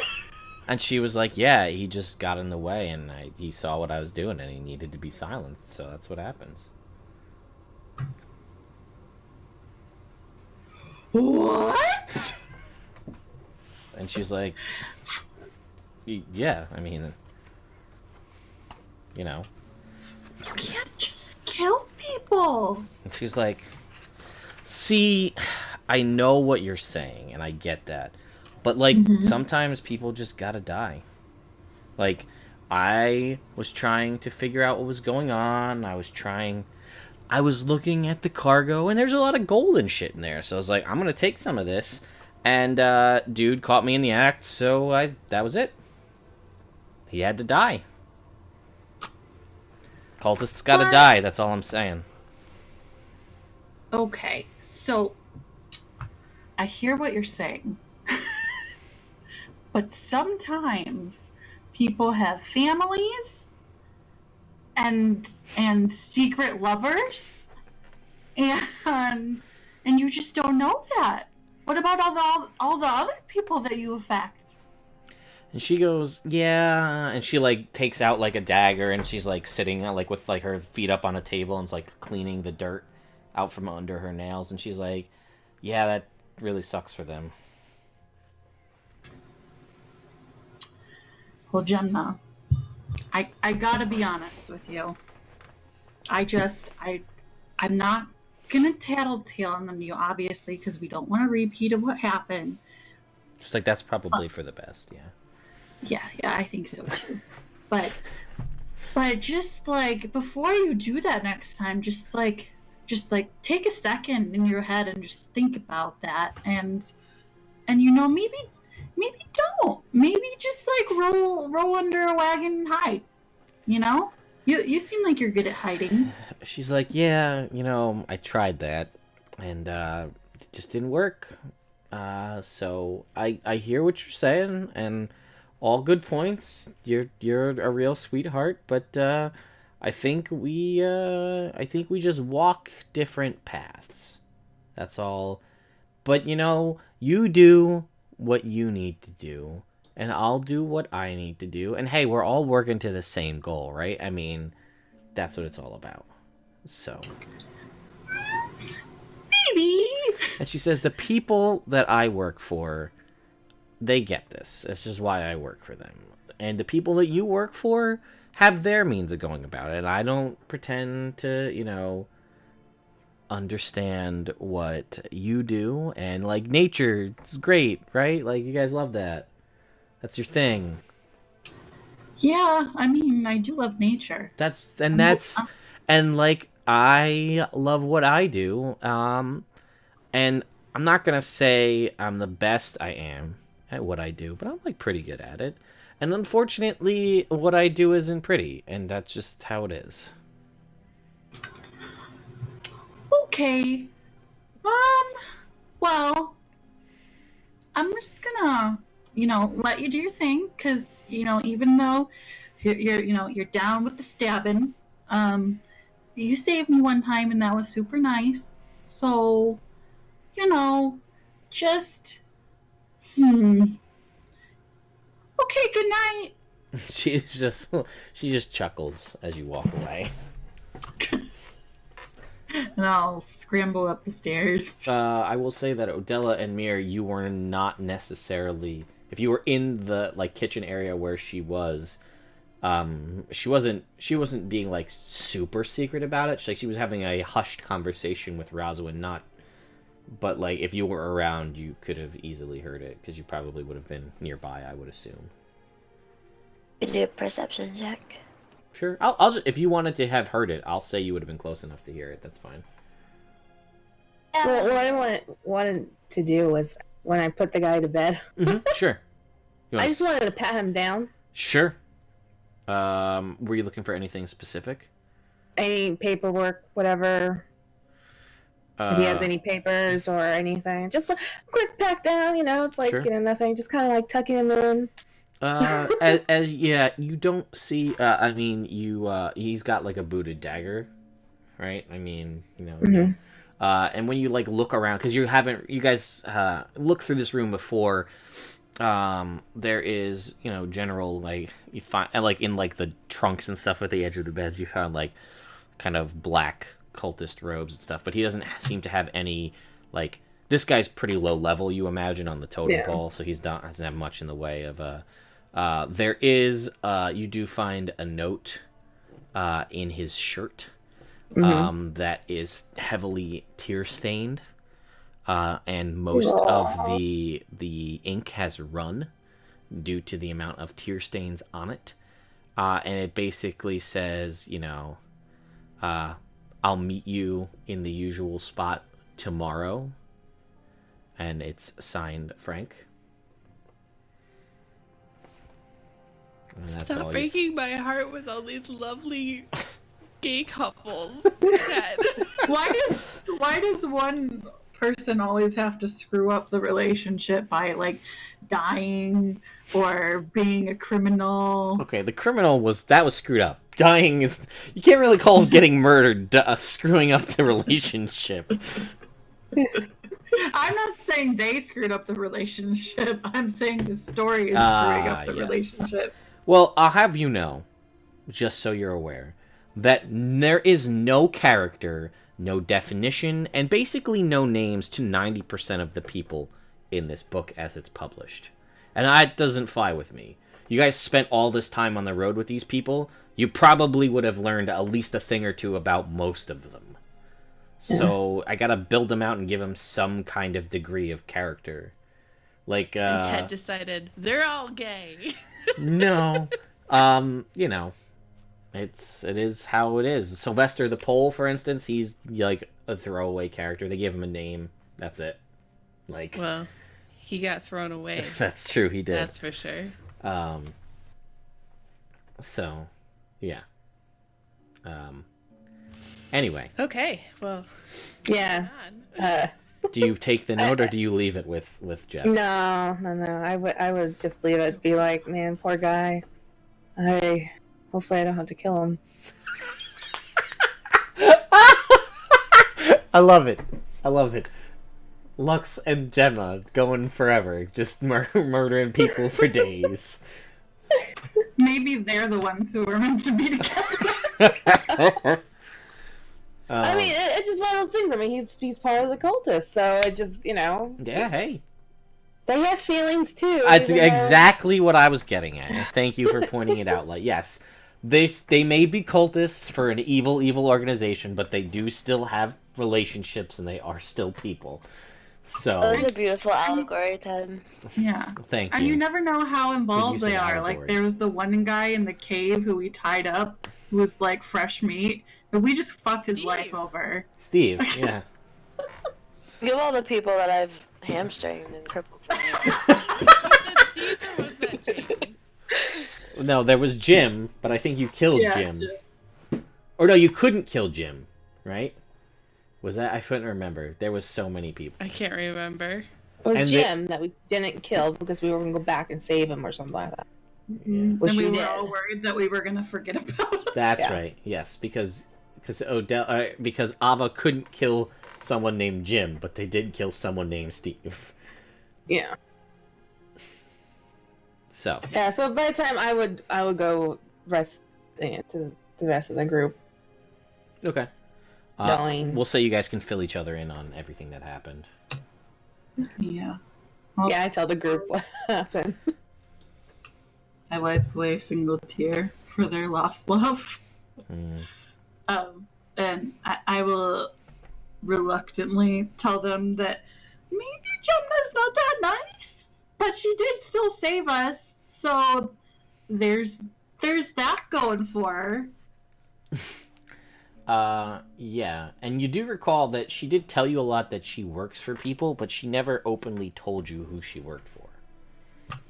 Yeah. Can I make the assumption that I have a pretty good idea of who she works for now? You can definitely make that assumption. Like, I can't stop you from making any assumptions, Laura. That is Okay. all you. Well, I'm assuming she's working for another guild, Yes. whatever. You can make me... That also deals in secrets, You can make... but are a little bit more loosey-goosey. Yeah, you can make me an intelligence check or a history check if you have history, Odella. I did not have history. So just straight intelligence then. Yeah, you get the pretty good feeling that she works for the Zentarum, the darker, more sinister version of the Harpers. Yeah. But Odella has no history with them, so No. just like I mean, knows who they and are. so far she's been helpful, so... Right, you know. I Odella wasn't involved don't- in the weird snake attack bar fight prequel that Roswin, Lux, Phoenix, and Ava were involved in. Correct. So... yeah, and then again, the only other thing you've heard other than that is just in your general time there is Gristle Pete's constant cranky moaning about how he wishes everybody would leave so he could get some sleep, but even when he tries to get some sleep, he can't because of all the critters making all the noise and whispering and hissing and knocking at all hours of the night. I wish I could help them, but I can't really do anything other than like some fabric to roll up and stick in his ears. So I'm so okay. Do you offer Yeah. him that? Yeah. Okay, I'll I wasn't be sure like- if you actually converse with him because your NPC conversations lately have been like devastating. Like, No, I mean, she's always ready to help. So she'd be like, hey, so I hear that people are a little loud. I'm trying to keep my voice down too because I want to be courteous. But I do have just, some fabric that we can bunch up and maybe you can stick them in your ears like earplugs. he will take them and he will agree with that, and he's like, "It's probably gonna be a night." And then he like sits for a second. He goes like, "Yeah, it'll probably be a night for sure." Seems like that only happens when caravan shows up with goods and stuff. Stupid damn critters in the walls.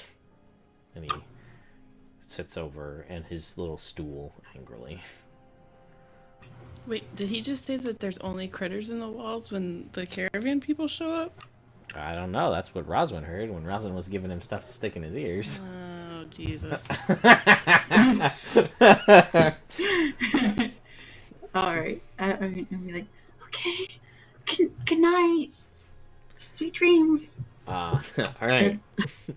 And then, assuming that that's everything, you guys are all gonna head to bed or head to your room, I'm guessing, right? Yeah, I tell them about them critters. Okay. Should we talk to the wall critters? Yes. Totally can, but I have to find them first. Okay. So you guys are basically hanging out till you hear, to hear what's going on through the wall. Is that the plan? Did you guys take the gold, by the way, or did you leave it? We left it. Okay. I would have made sure. Like your I best. kind of assume from mean, it what took Gemma me a said, little though, bit. that it's her room. Mm-hmm. So yeah, I mean, I tell them that I think it's her room based on what she told me about taking some of the gold and treasure and stuff, but we can still definitely listen to her room and also for critters. Okay. And like, what were you saying? It took some time. What? No, never mind. Sure. Yeah, no, there's nothing. Okay. So you guys basically wait out the time in the room for a little while, just kind of observing, waiting, and you eventually do at some point hear the door shut in the other room, and listening through the hole that you've made in the wall, you're able. It is not a Jamna's room. There are only male voices you hear coming from the wall. Oh man, that host, which is hidden behind my name there, unfortunately, Dancing SpongeBob. So you guys hear a couple of words through the wall. You don't. I mean, the walls are pretty thick, so the hole you've whittled through, I mean, it's a hole big enough to not really cause any alarm, right? But you're able to pick up a smattering of words, right? You hear Bogluk, the name of the half orc who runs this place. You hear strong room. You hear tunnel, and you hear lizardfolk.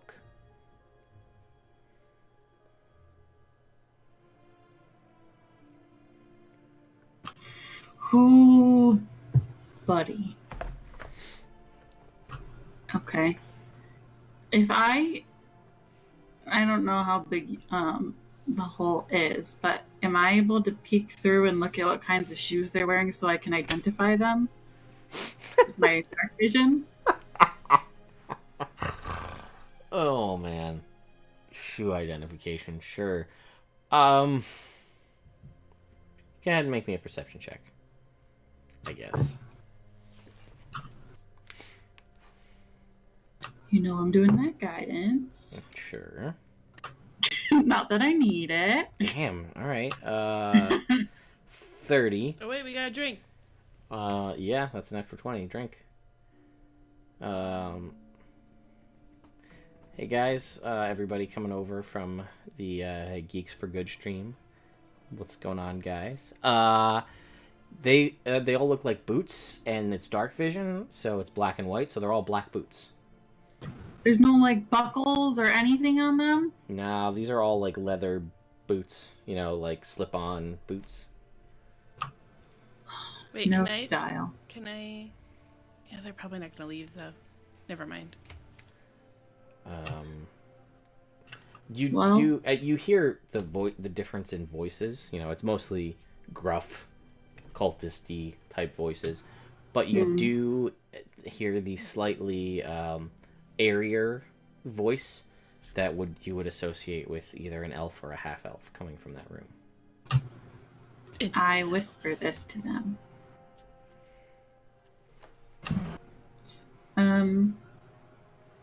I'll mention that there's a half elf associated with the cult that I was slightly interested in when I was mingling in the bar. You were interested? Mare's right here, Odella. Jeez. That's what I meant, Roswin. Okay, whatever. Well, it's probably him. So, I mean, are you guys down for investigating some lizard folk? Does anyone speak lizard folk? What? Does anyone speak lizard folk? Lizard folk is draconic. Oh, okay. Never mind. Most of us. So I think everybody, right? Yeah. What a well-equipped party for this game with dragon in the name. I will tell you, when I played it, we had one person that spoke draconic. Made it very different. And he was not... He was new to the game, and his character was pretty dumb. Oh, Jesus. All right. Yeah, let's go investigate some lizard people. Okay. Dun, dun, dun, dun, So are you guys going to investigate the strong room, I take it? Yeah. Well, we haven't heard anything in the walls, like you said. Yet, correct. Right? You don't, no, you don't. Okay. But that kitchen is right above the stronghold. That is true. Well, I did give that lovely gentleman, Mr. Pete, some stuff to stuff in his ears, so maybe he won't hear. Maybe he will. I don't know. Okay. That's Are you going into his room, or are you going to go downstairs into the strong room? I think the Downstairs strong into room? the strong room. Okay. The door is locked. I will guidance mirror and be like, pick it, please. Pick it. All right, Mia, go ahead and make me a thieves' tools check, please, to pick the lock. Oh my goodness, I haven't done that. I know. What a thief-like thing for you to do. I hope she's like the skeletons in Divinity 2 and you can just use your claws to pick it. That'd be so dope. Well, Right? Let's Well, I have. Yeah. let's see what happens, right? Once we Oh shit! You put me on the spot. nothing like calling out rolls from the players on the spot in a game, you know. I know. Should be in the bottom left. Although I don't know if your sheet got all wonked up too, like everybody else's did. Oh, it looks good. Okay, +3. Yeah, 7. You can even do this one with your claws because the DC is only 10. So just click. It's that easy. Get right into it. Yay! I think your minimum roll. Yeah, your minimum number was 11. Or 12. So you couldn't not get in there. So you pick into that door, and it leads you into the strong room, as you see on the map here, right? Do you guys? I'm assuming you go in stealthily, right? Mm-hmm. All right. So you guys can actually hear. All of you can hear scratching, the sounds of claws, like click-clacking on a stone floor. And through careful observation, we'll say without being seen, just opening the door a crack, you guys can see 12 lizard folk. Basically carting these supplies down a trap door in the corner of the room. Ooh. We need to see what's down that trapdoor. Shoot. Should we wait for them to go all down? Or should we get them? I think we should wait for them to go all down. So Okay. then maybe we can shut the door and then people won't come bother us. All right. So we'll wait for them to go down. Okay. You guys wait about 3 hours in the room as all of these goods, supplies, crates, barrels, and everything are slowly, systematically brought down by what you assume is just these 12, because that's what you can see. And then after a while, you see them shut the door, the trap door overhead, and then you don't hear anything from them. Okay, follow. Check to make sure it's not trapped though, because I don't want to blow up. Somebody do the thing. Mayor, maybe? I don't know. I don't know who's good at this. Check for traps. Let's all check for traps. It's not trapped. Everybody out at once. I'll check for traps. I'll just tell you guys that it's not trapped, just because you saw them, like, their claws are not very wieldy, and it looked to just be a pull ring. So you can see this, because you saw them go down it, you're aware of this trapdoor, so you can easily find it again. Okay, Okay. cool. Let's go. So you guys open this trapdoor, and I assume descend. Mm-hmm. Okay. It is a worked stone trapdoor as you steps as you descend into what seems to be a worked stone tunnel. You can hear off in the distance. Oops, smacked the microphone. Sorry, guys. This happens when you're too Italian. You talk with your hands. You can hear way down the end of the tunnel, off in the distance, but it's hard to tell because it echoes, right? Because it's a stone tunnel. So you also feel like you guys need to be quiet because it's stone and sounds will echo. The murmuring of bestial voices and growling and imperceivable words being spoken in Draconic. Can we make out what they're saying? At this distance, because it's garbled from the multiple people talk, I mean, it's mostly just grunts and, just gotta, talk about more supplies, basically. Like, it's nothing really distinguishable, because you can't really tell. They could be 100 feet ahead of you, they could be 500 feet ahead of you. You really have no concept of how long this tunnel is, but it is outside of the dark vision of everybody here. Like, they're way, way ahead. Because you waited a good, probably I'm saying like 10, 15 minutes to find out that they weren't going to come back before you headed down. I give Lux one of the herbs that gives her dark vision. I eat it. Okay, you have 30 feet of dark vision. You see everybody, you do not see them. You see, again, what everybody else sees, a worked stone tunnel. This is clearly not like some tunneled trapdoor. This is something that's been here and established.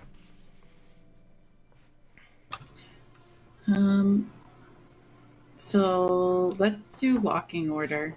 Yes, please. That would be great.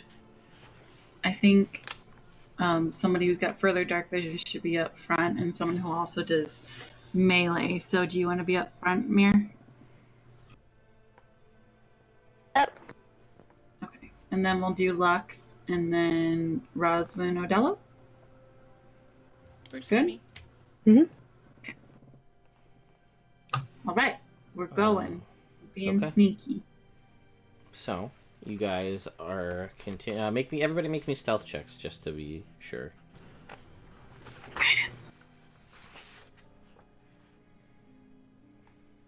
Oh shit. Well, you have advantage though because you're cloak. So, you're good. You got the 16. And you did not have pass without trace, correct? No. Okay. 16, 18, 13, 28. 21 and then 25. Yeah, these are, with the exception of like Odella's moderate roll, these are all pretty stealthy. So I'll say you guys can pretty much aid each other in like trying to keep each other relatively quiet. You guys also make the call now that Lux has dark vision. No light source, right? Because this is just a big tunnel, so a light at one end is probably gonna draw the attention, right? Mm-hmm. Mm-hmm. So, you guys travel. Let's just see how long you guys take this tunnel. It goes for a ways. You guys are basically in this tunnel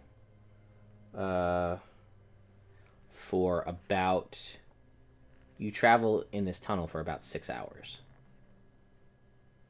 So, good thing you guys got that. We got that sleep. I was gonna say, good thing you guys did. When you did.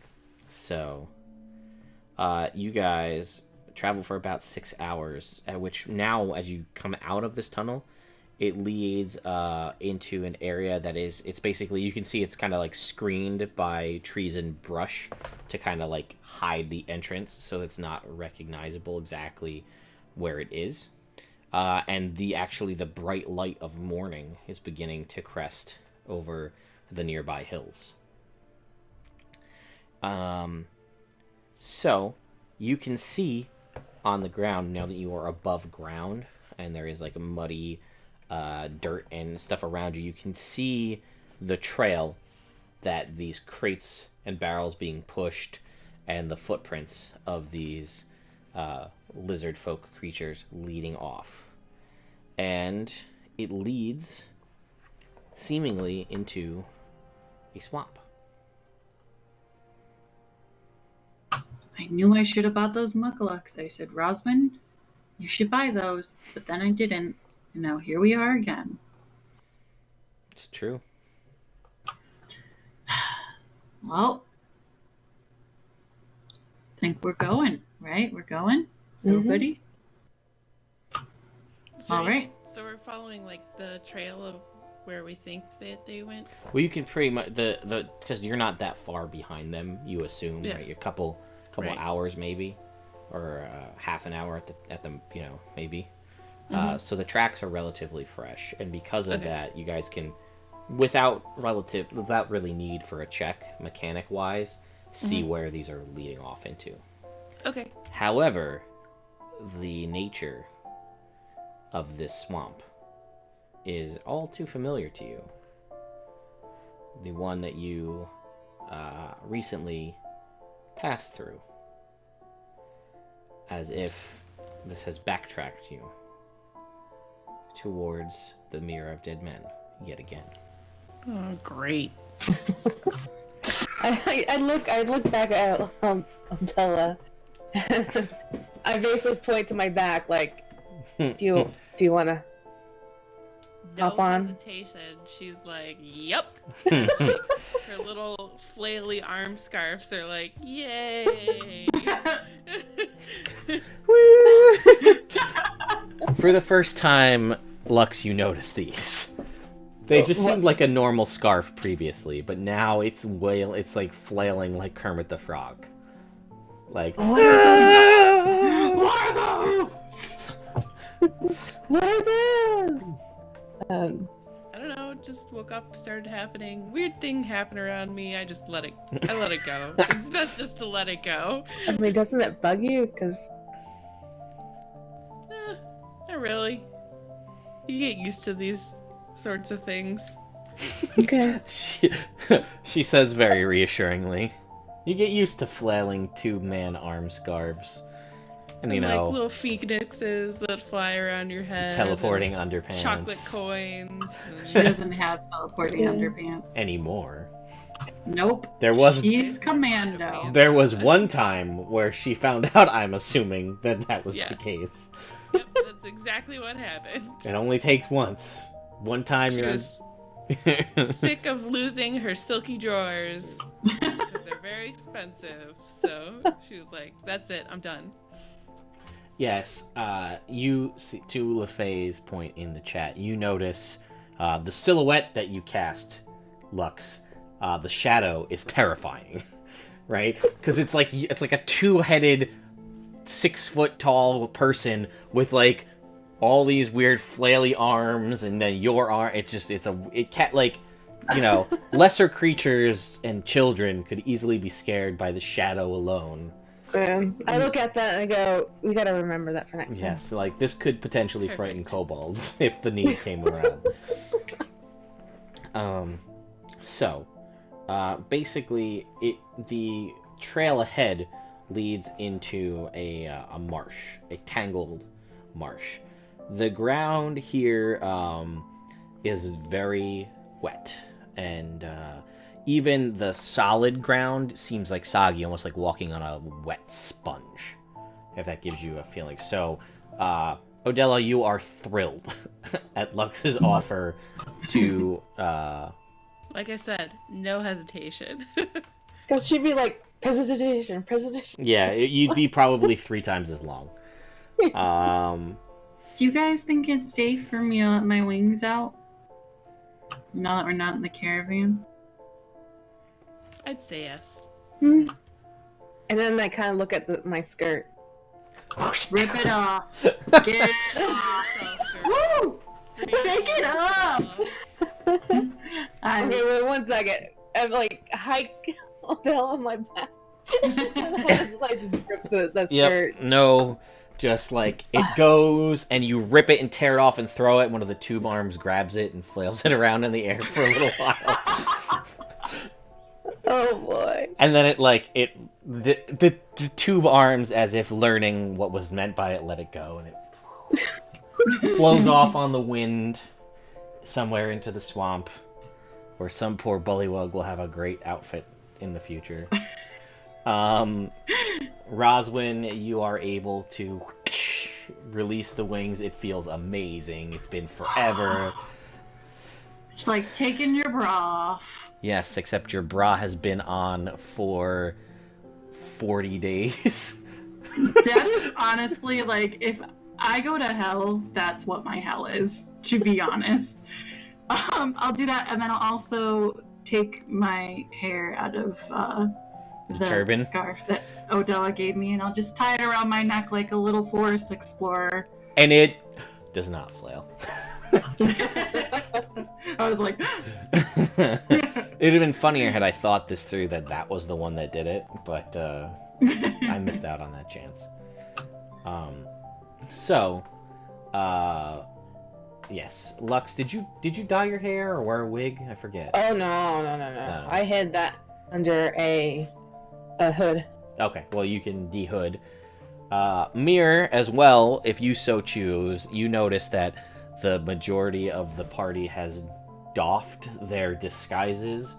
Lux's skirt has been thrown to the wind so she can be in her natural form.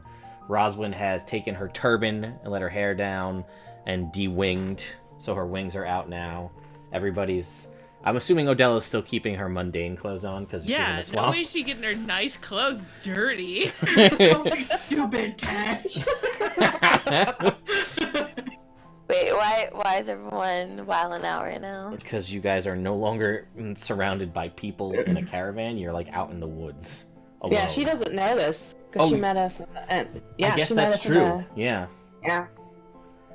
She doesn't know I've why never my seen those my things long before. skirt is now much shorter. Yeah.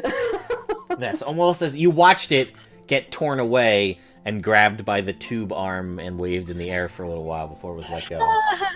Side note, Lux derobing is so much better just because now her body is glistening with oil. Yes. as the sun crests Yes. up in the sky. It shines, right off. Well, so, yes. But basically, everybody has removed their constant... Because now, previously, every time you've been travel in the city, in the caravan, and even on the way to the roadhouse, you were basically incognito, at which point now you are alone by yourselves in the woods tracking down lizard people who have no idea who you are. I'll take my hood off. So for the first time in a very long time, all three of you see the cat-like face of Mir removed from the hood. As you can actually get the sun actually on your actual face, not just the fake facade that you normally put up, Mir. It's a good feeling all around. Roswin can't help herself, and she flies up a little bit to get to eye level and goes boop, on the kitty nose. You're so cute. Okay, let's go, ladies. All right. So, you guys are traveling again, following the again. You're on solid ground. It's like a sponge. It's gross and it's wet. But the majority of the travel is through cold, mucky, knee-deep water. Roswin, you can now choose to fly above it if you so choose. Totally doing that. So, you see that there are through the trees, because it is heavily vined and wooded. You can see that there are like blaze marks cut into the trees. Basically, it seems like this is a clearly carved out path to go from one place to another. You are basically no checks are needed to as far as getting lost, because as long as you stay on this trail and keep an eye on these markers, you can easily follow it, unless you choose to, for whatever reason, get off of the trail. You guys, after traveling for a large point of the day, you travel for about 7 miles, we'll say. At which point you guys are starting to get tired. We'll just... Basically what I'm going to say is we're going to jump ahead to the evening, because it was weird because you guys slept and then you didn't, and we'll just put it in the evening time, right? So you guys have traveled roughly, your extent... It's thick. It is a little slogging, right? Because Lux, you are strong, but your rest was so long ago, and you're also carrying additional weight, and you're walking through knee-deep water, so it is like a constant leg day, right? Mm-hmm. So after about 7 miles, you come across what is like sort of like a campsite, basically. So it isn't much of a camp, just a clearing that's slightly drier than the muck you've been wading through. But 4 wicker lean-tos and a stone platform, which seems to be for lighting a fire above ground, command attention in this wilderness. 3 dugout canoes are drawn up near one of the lean-tos. A few dozen yards beyond the campsite, in the direction you've been traveling, dry land ends. Other than moss-covered trees, fallen logs, and thick clumps of reeds, nothing rises above the still black water. So basically, this stretch of kind of dry land ends, and then it is just seemingly water and not swamp. Just swamp water rather than stuff you could walk on past this. But there are canoes and essentially like little lean-tos there. Ready for a boat ride? I suppose if we have to. I mean, I don't have to. But I think it'd be fun to go with you guys, so I'll help.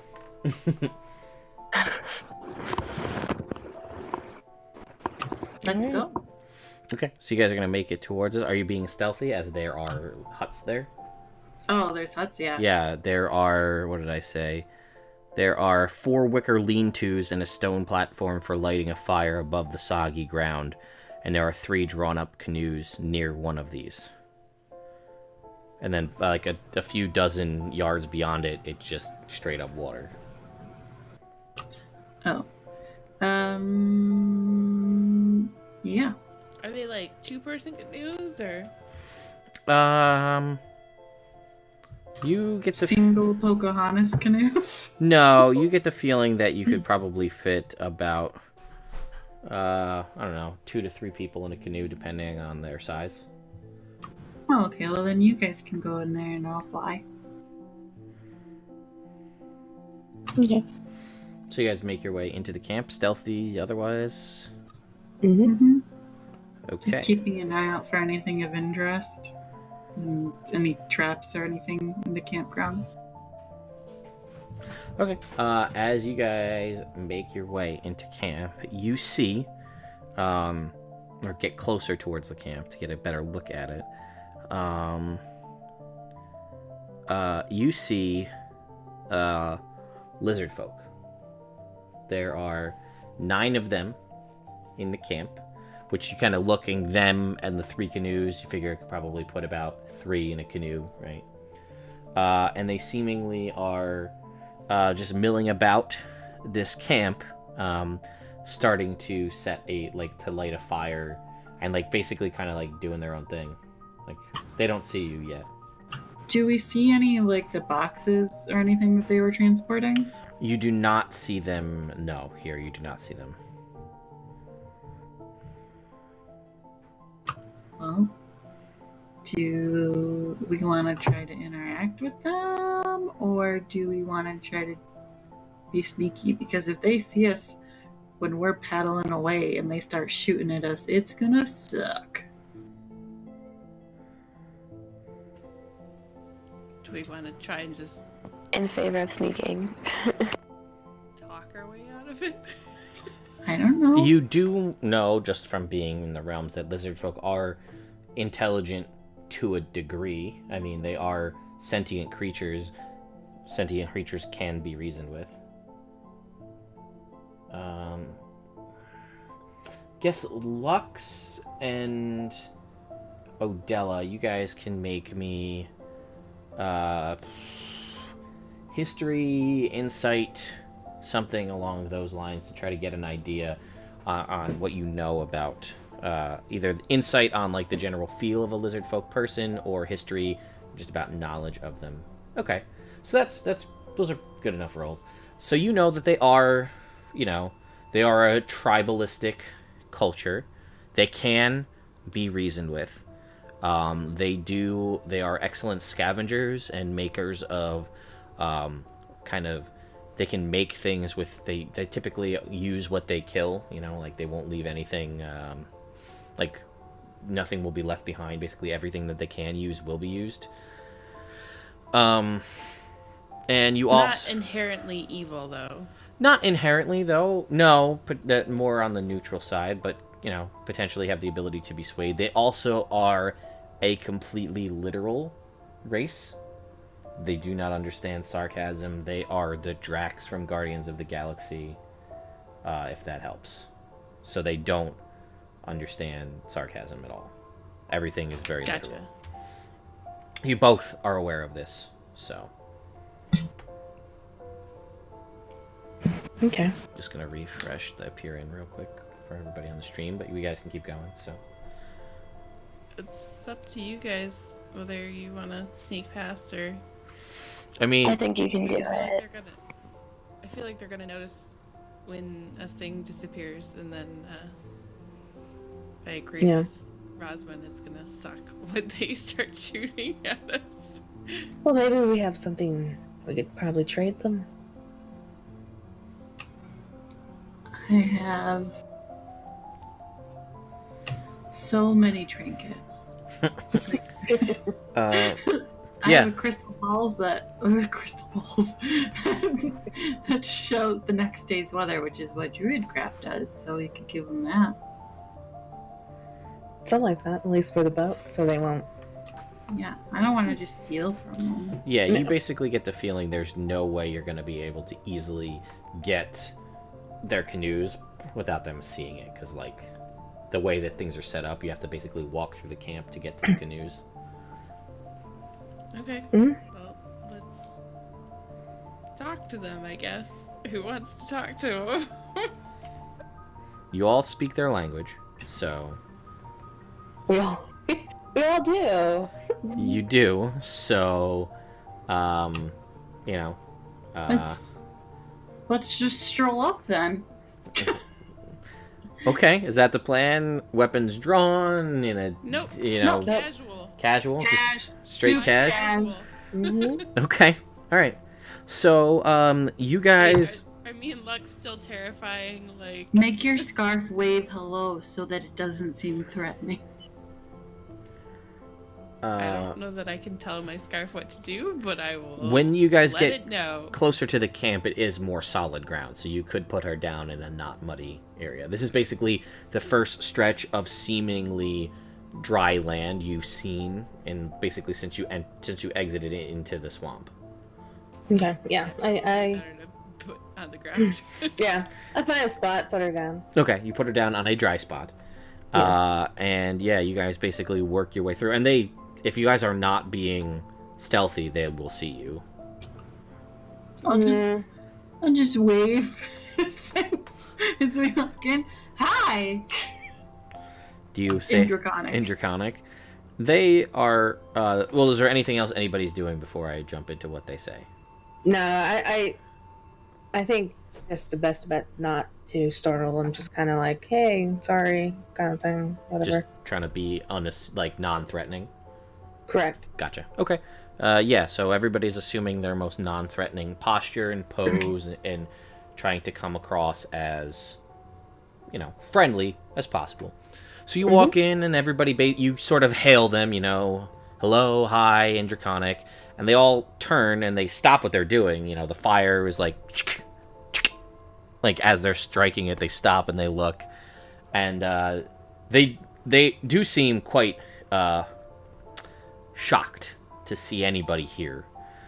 You get the feeling, and you see that one of them, who seems to be the shaman or the leader, he kind of nods, and some of them go to because they don't know, they see that you have weapons, they go to get weapons, and they sort of he kind of is in the front of them, and he does seem to have more a necklace of what seems to be crocodile teeth, and he's got the more shamanistic, a headdress kind of a situation going on, and they are all weapons drawn at the ready, and he has a spear, which the tip is basically another big crocodile tooth is the tip of the spear, and he levels the spear towards you, and just doesn't say anything. He just stares at you guys because he's not sure what to do. Whoa. if you guys would like to attempt to persuade them, you can try to do so. Whoever would like to make a persuasion check to the lizard folk. Odella, you got this. I'm gonna boop you in the butt with some guidance. Also, I will remind unto Odella and Lux, as you guys are aware of their character quality, they also, in a very Drax-like situation, they don't prize soft-heartedness and softness.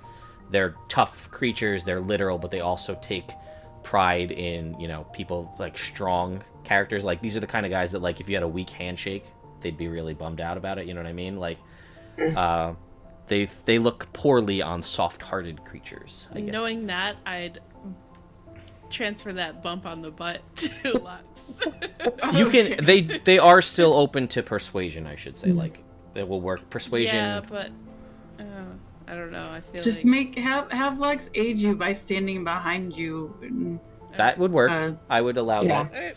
I'll do that. Okay, you have advantage then on your persuasion check, Odella, as Alright. Lux stands just flexing as the last rays of sun gleam off the oiled muscles as she stands there. I will say hello. We mean you no immediate harm. We're just looking to maybe trade you for the use of one of those canoes right there. All right, let's see what you got.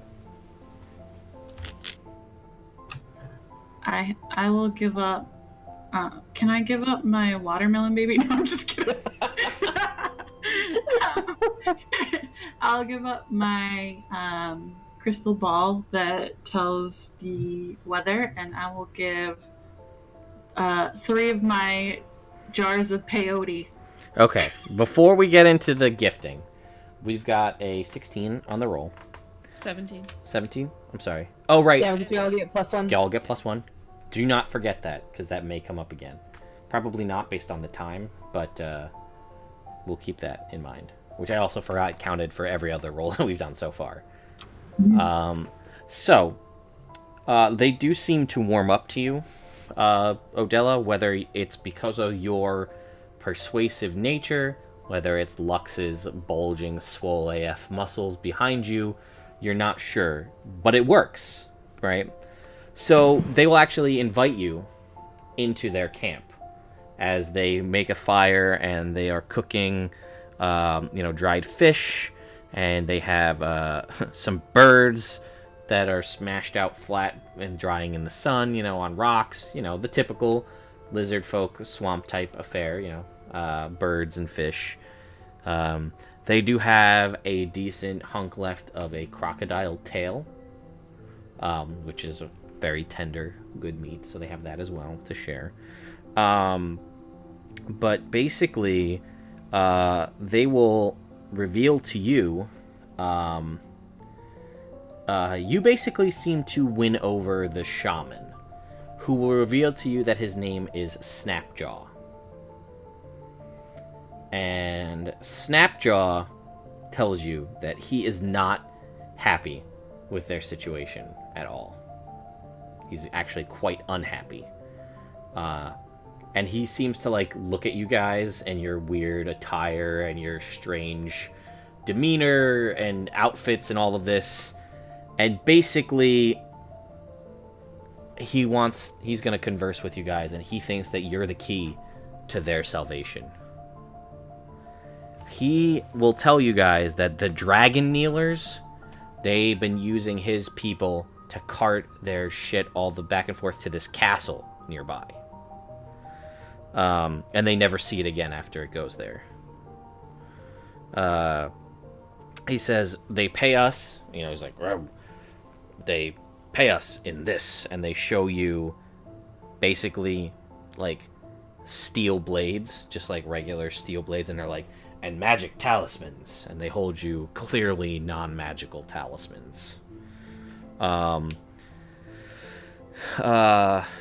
So you basically also see other things like glass beads, coins, costume jewelry, little mirrors, stamped in tin copper amulets that are basically worth a few copper pieces. Oh, they give crap.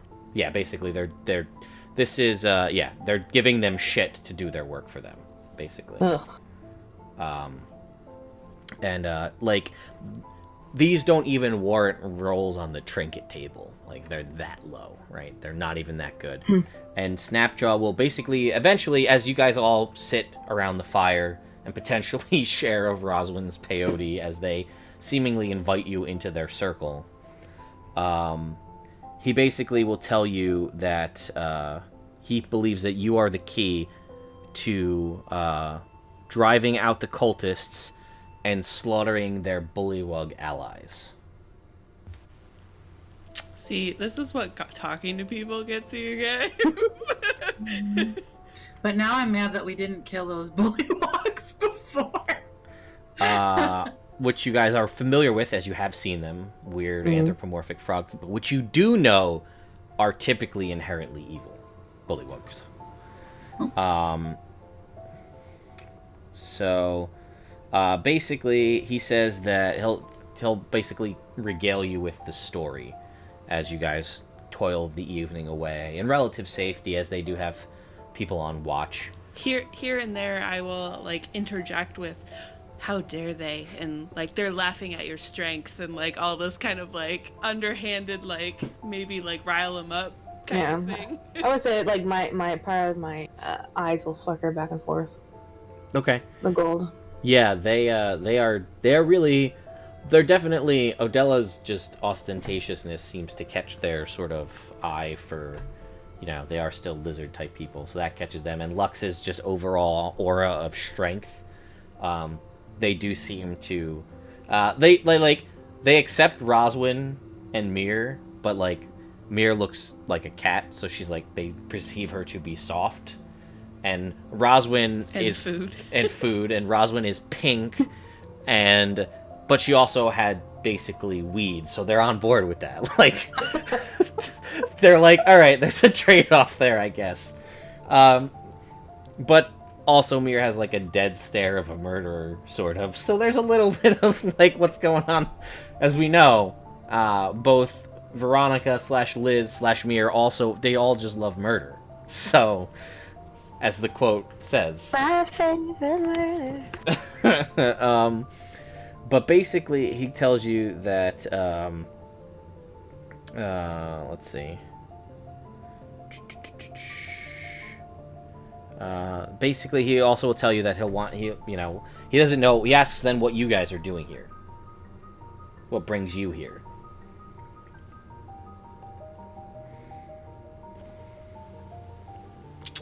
They seem sincere in all the like wanting to get rid of the dragon, the Halt of the Dragon and stuff, right? Yes. You also know that they're not typically a lying race, as they are quite literal. I figured. I just wanted, before I was like, we're here to help and like murder these people too. Like before I like reveal all that shit, that I should just make sure. I'll say, well, honestly, we were following you in order to get to the dragon kneelers, as he put it before, to stop them. So I think we are sent here by fate to assist you. And he seems he says, this is, yes, fate, indeed. You will help us to take down the dragon kneelers and the bullywugs, bring our people back to freedom and power. We will help you at least take down the dragon kneelers, because I think we're certainly on the same page on that point. I don't know if we can help you entirely with the bullywugs, but he says the bullywugs have allied with the dragon kneelers. We will take them down too. He says the disgusting frog creatures are in the castle helping the dragon kneelers for whatever bullywugs request as payment. When did we see the bullywugs before? Just out of curiosity, I'm not sure that I remember. In this spoopy splinter hole bog. Yes, which was this swamp, just a different part of it. And they weren't doing anything. 4 days. We went back. Yes. Like 4 or 5 days ago, kind of thing. Was that like? Yeah, basically. Because our journey. Yeah. Yep. About 4 days ago, roughly time-wise. Mm-hmm. Yep.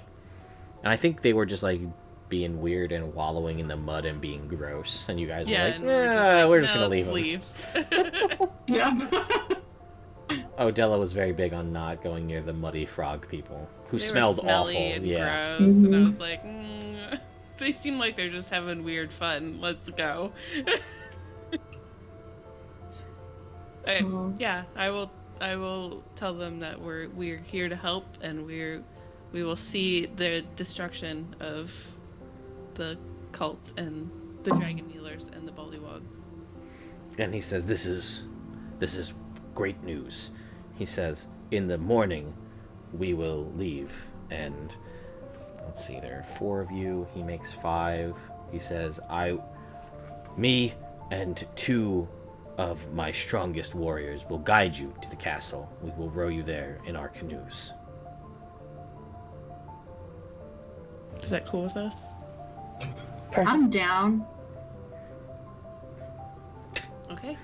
All right, then, yeah, you guys go to sleep for the evening. Do you take shifts? Yes or no? Why not? I'm just checking. Yeah. I mean, how much you trust these guys is all I'm asking, I basically. don't trust them that much. Okay. Do we still take? We Yeah, can help since- them out. Since they like to collect things, if you tell us that, then I don't want them snooping around or shit. Gotcha. Okay, so for all intents and purposes, you guys have watch shifts, and they also do. They have patrols as well. Again, there are 9 of them. So he offers himself and 2 of his strongest warriors to go with you. And basically, yeah, you'll rest through the night, unharmed and unabated by, no damage or anything. Everybody gets, if you hadn't really spent any spell slots or done taken any damage, but you'd have that back if that happened. And essentially, yeah, you guys are all ready to mount up into the canoes with Snapjaw and his allies. And basically, we'll figure it out. Basically, there are, what is that? That makes 4 of you, and his guys make 7. So there are 7 of you, and you can fit 3 to a canoe, so you guys can tell me who you want to fit in which canoes. I'll be with Lux. Okay? I'll be with Snapjaw. Okay. I'll be somewhere else. Do you want to be... Can't visualize that scene very well. So you've got 3 canoes. You've got Lux and Roswin in one, the lizardfolk shaman and Odella in the other, and then there's currently you and his 2 other warriors. That's fine.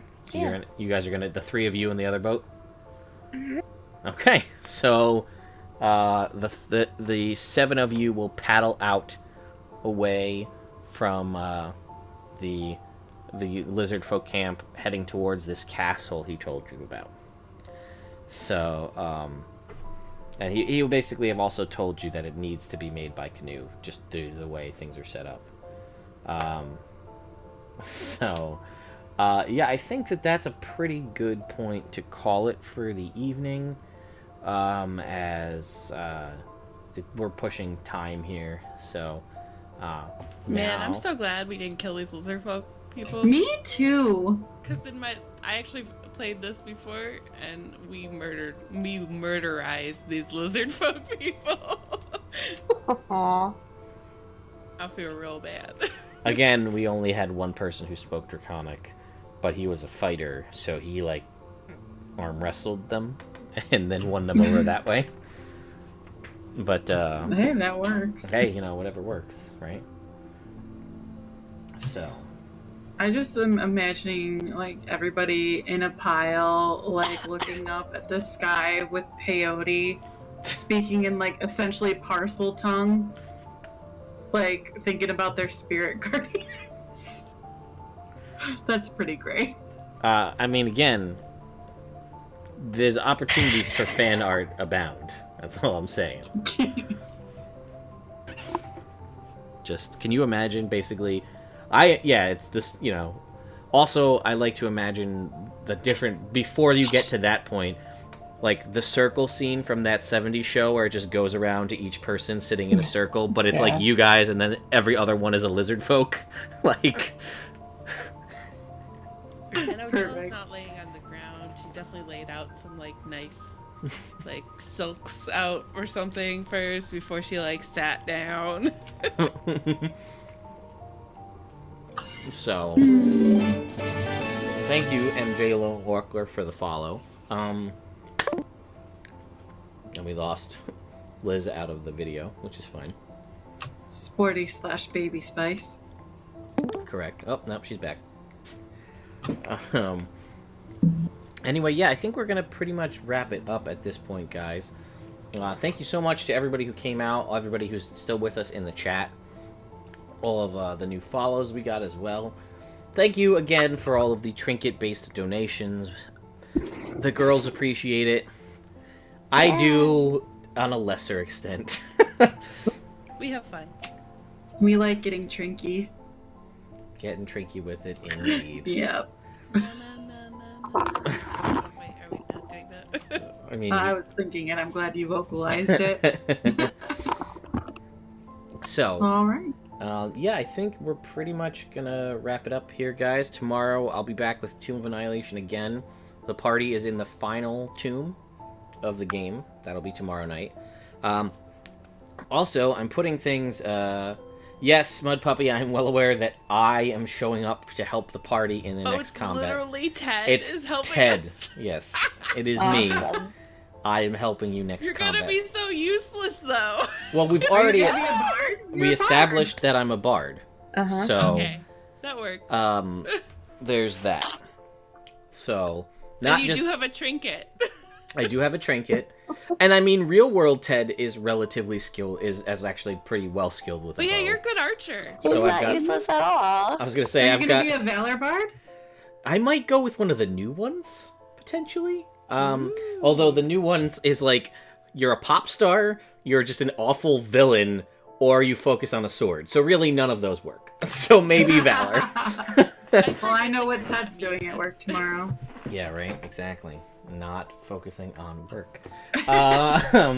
Also, guys, thank you again for all of the Twitch follows and everybody who came out from the 24-hour stream, because in this table, like in the procession of the table, is a pile of things that I'm working out for our massive D&D giveaway. Because we had 1,000 followers here on Twitch, so I'm doing a D&D giveaway. I'm working to do monthly giveaways with some of my friends in the gaming industry to see what I can get them to send me every month to give away. I can't commit to that, although I'm hoping for a very lucrative packs for us to figure that out going forward. But, essentially, just as a last little bit, we've got to give away some things, which I will... You guys will get the early reveal before I do the video and write everything up. Ooh, secrets right here on Hoard and the Oh, Dragon. yeah. Yes. Number 20. Live exclusive reveal. Brought to you by the Belladonnas. Yes. So, we've got these two D&D character folios. Here, we've got this one where the wizard is just burninating this dude. And we've got the classic, where is it? Classic D&D party here. So these are shield soldier character sheets. They also hold the various spell cards and things. We have one of these D&D character sheet folders. This is a 2-pocket folder that has a bunch of pre-printed character sheets, and like the pockets have all the things you can do on a given turn in them. We have this, which I'm sure people are very possibly excited for, is this exclusive Tomb of Annihilation Dungeons & Dragons convention dice bag, which is only available at conventions from D&D Folks, which I have one of those, as well as the official set of the smoky gray and red Dungeons & Dragons dice sets, which has the D&D D20, which has the, oops, where is it? The 20 is the D&D ampersand logo. Ooh. And these are by far, and they're super easy to read. I mean, like, check out the numbers on these. Like, they're super easy to read. These are my favorite D6s of all time. I was gonna say they're like really nice, large numbers on those. Yes, I'm a big fan. So that, along with the Tomb of Annihilation dice bag, and the grand prize, a copy of the collector's edition of Xanathar's Guide to Everything, the one that's only available at local game stores. This is also being given away. And then probably, to spice it up, this is just my spare box of giveaway dice. So there are plenty of sets of dice in here. Oh, you know, that spare box of giveaway dice that everybody has. Yeah, this isn't to be confused with my other set of just dice for people to use when they're here. Katie knows. It's insane. It is straight up Crazy Town Banana Pants. You heard it here first, folks. Crazy Town Banana Pants, indeed. So those, I'm going to be working up the Gleam giveaway for that. What will you need to do to enter? Basically, what you always need to do, follow us on Twitch, subscribe to us on YouTube, and that's basically it. And then you can get a ton of extra entries for things like retweeting the tweet with the giveaway on Twitter, 10 bonus entries if you subscribe to us here on Twitch, and various other things. Share it with your friends. If they sign up, you get entries, and so on. And I'll probably set that up in the next 2 or 3 days to go basically to the end of the month of November. And then at that point, I will choose the winner, and then I will send these things out to you guys. And it is open to international folks, so anywhere in the world, feel free to apply. Ooh, that's lucky. Yes. It hurts my wallet to send things to, like, New Zealand, but if it happens, it happens. So yeah, and we will see. We just recently came off of a My Little Pony Dice tin giveaway that just happened. And again, I'm hoping to do giveaways, hopefully with some of our folks like that I'm decently aligned with, like Nord Games or Elderwood. Someone from Antarctica, that would suck. Elderwood Games, Nord Games, or Elderwood Academy, Nord Games. Maybe Polyhero Dice, the company that makes the Wizard dice that just recently arrived in their warehouse, by the way. For folks that picked up those on the Kickstarter, the Wizard dice will be arriving in the next couple weeks, so that's pretty cool. Alright, that's it for real this time, guys. So thank you all, and I will catch you guys at PAX if you're there. If not, we'll catch you around somewhere on the internet. So have a good night, everyone. Good night. See ya.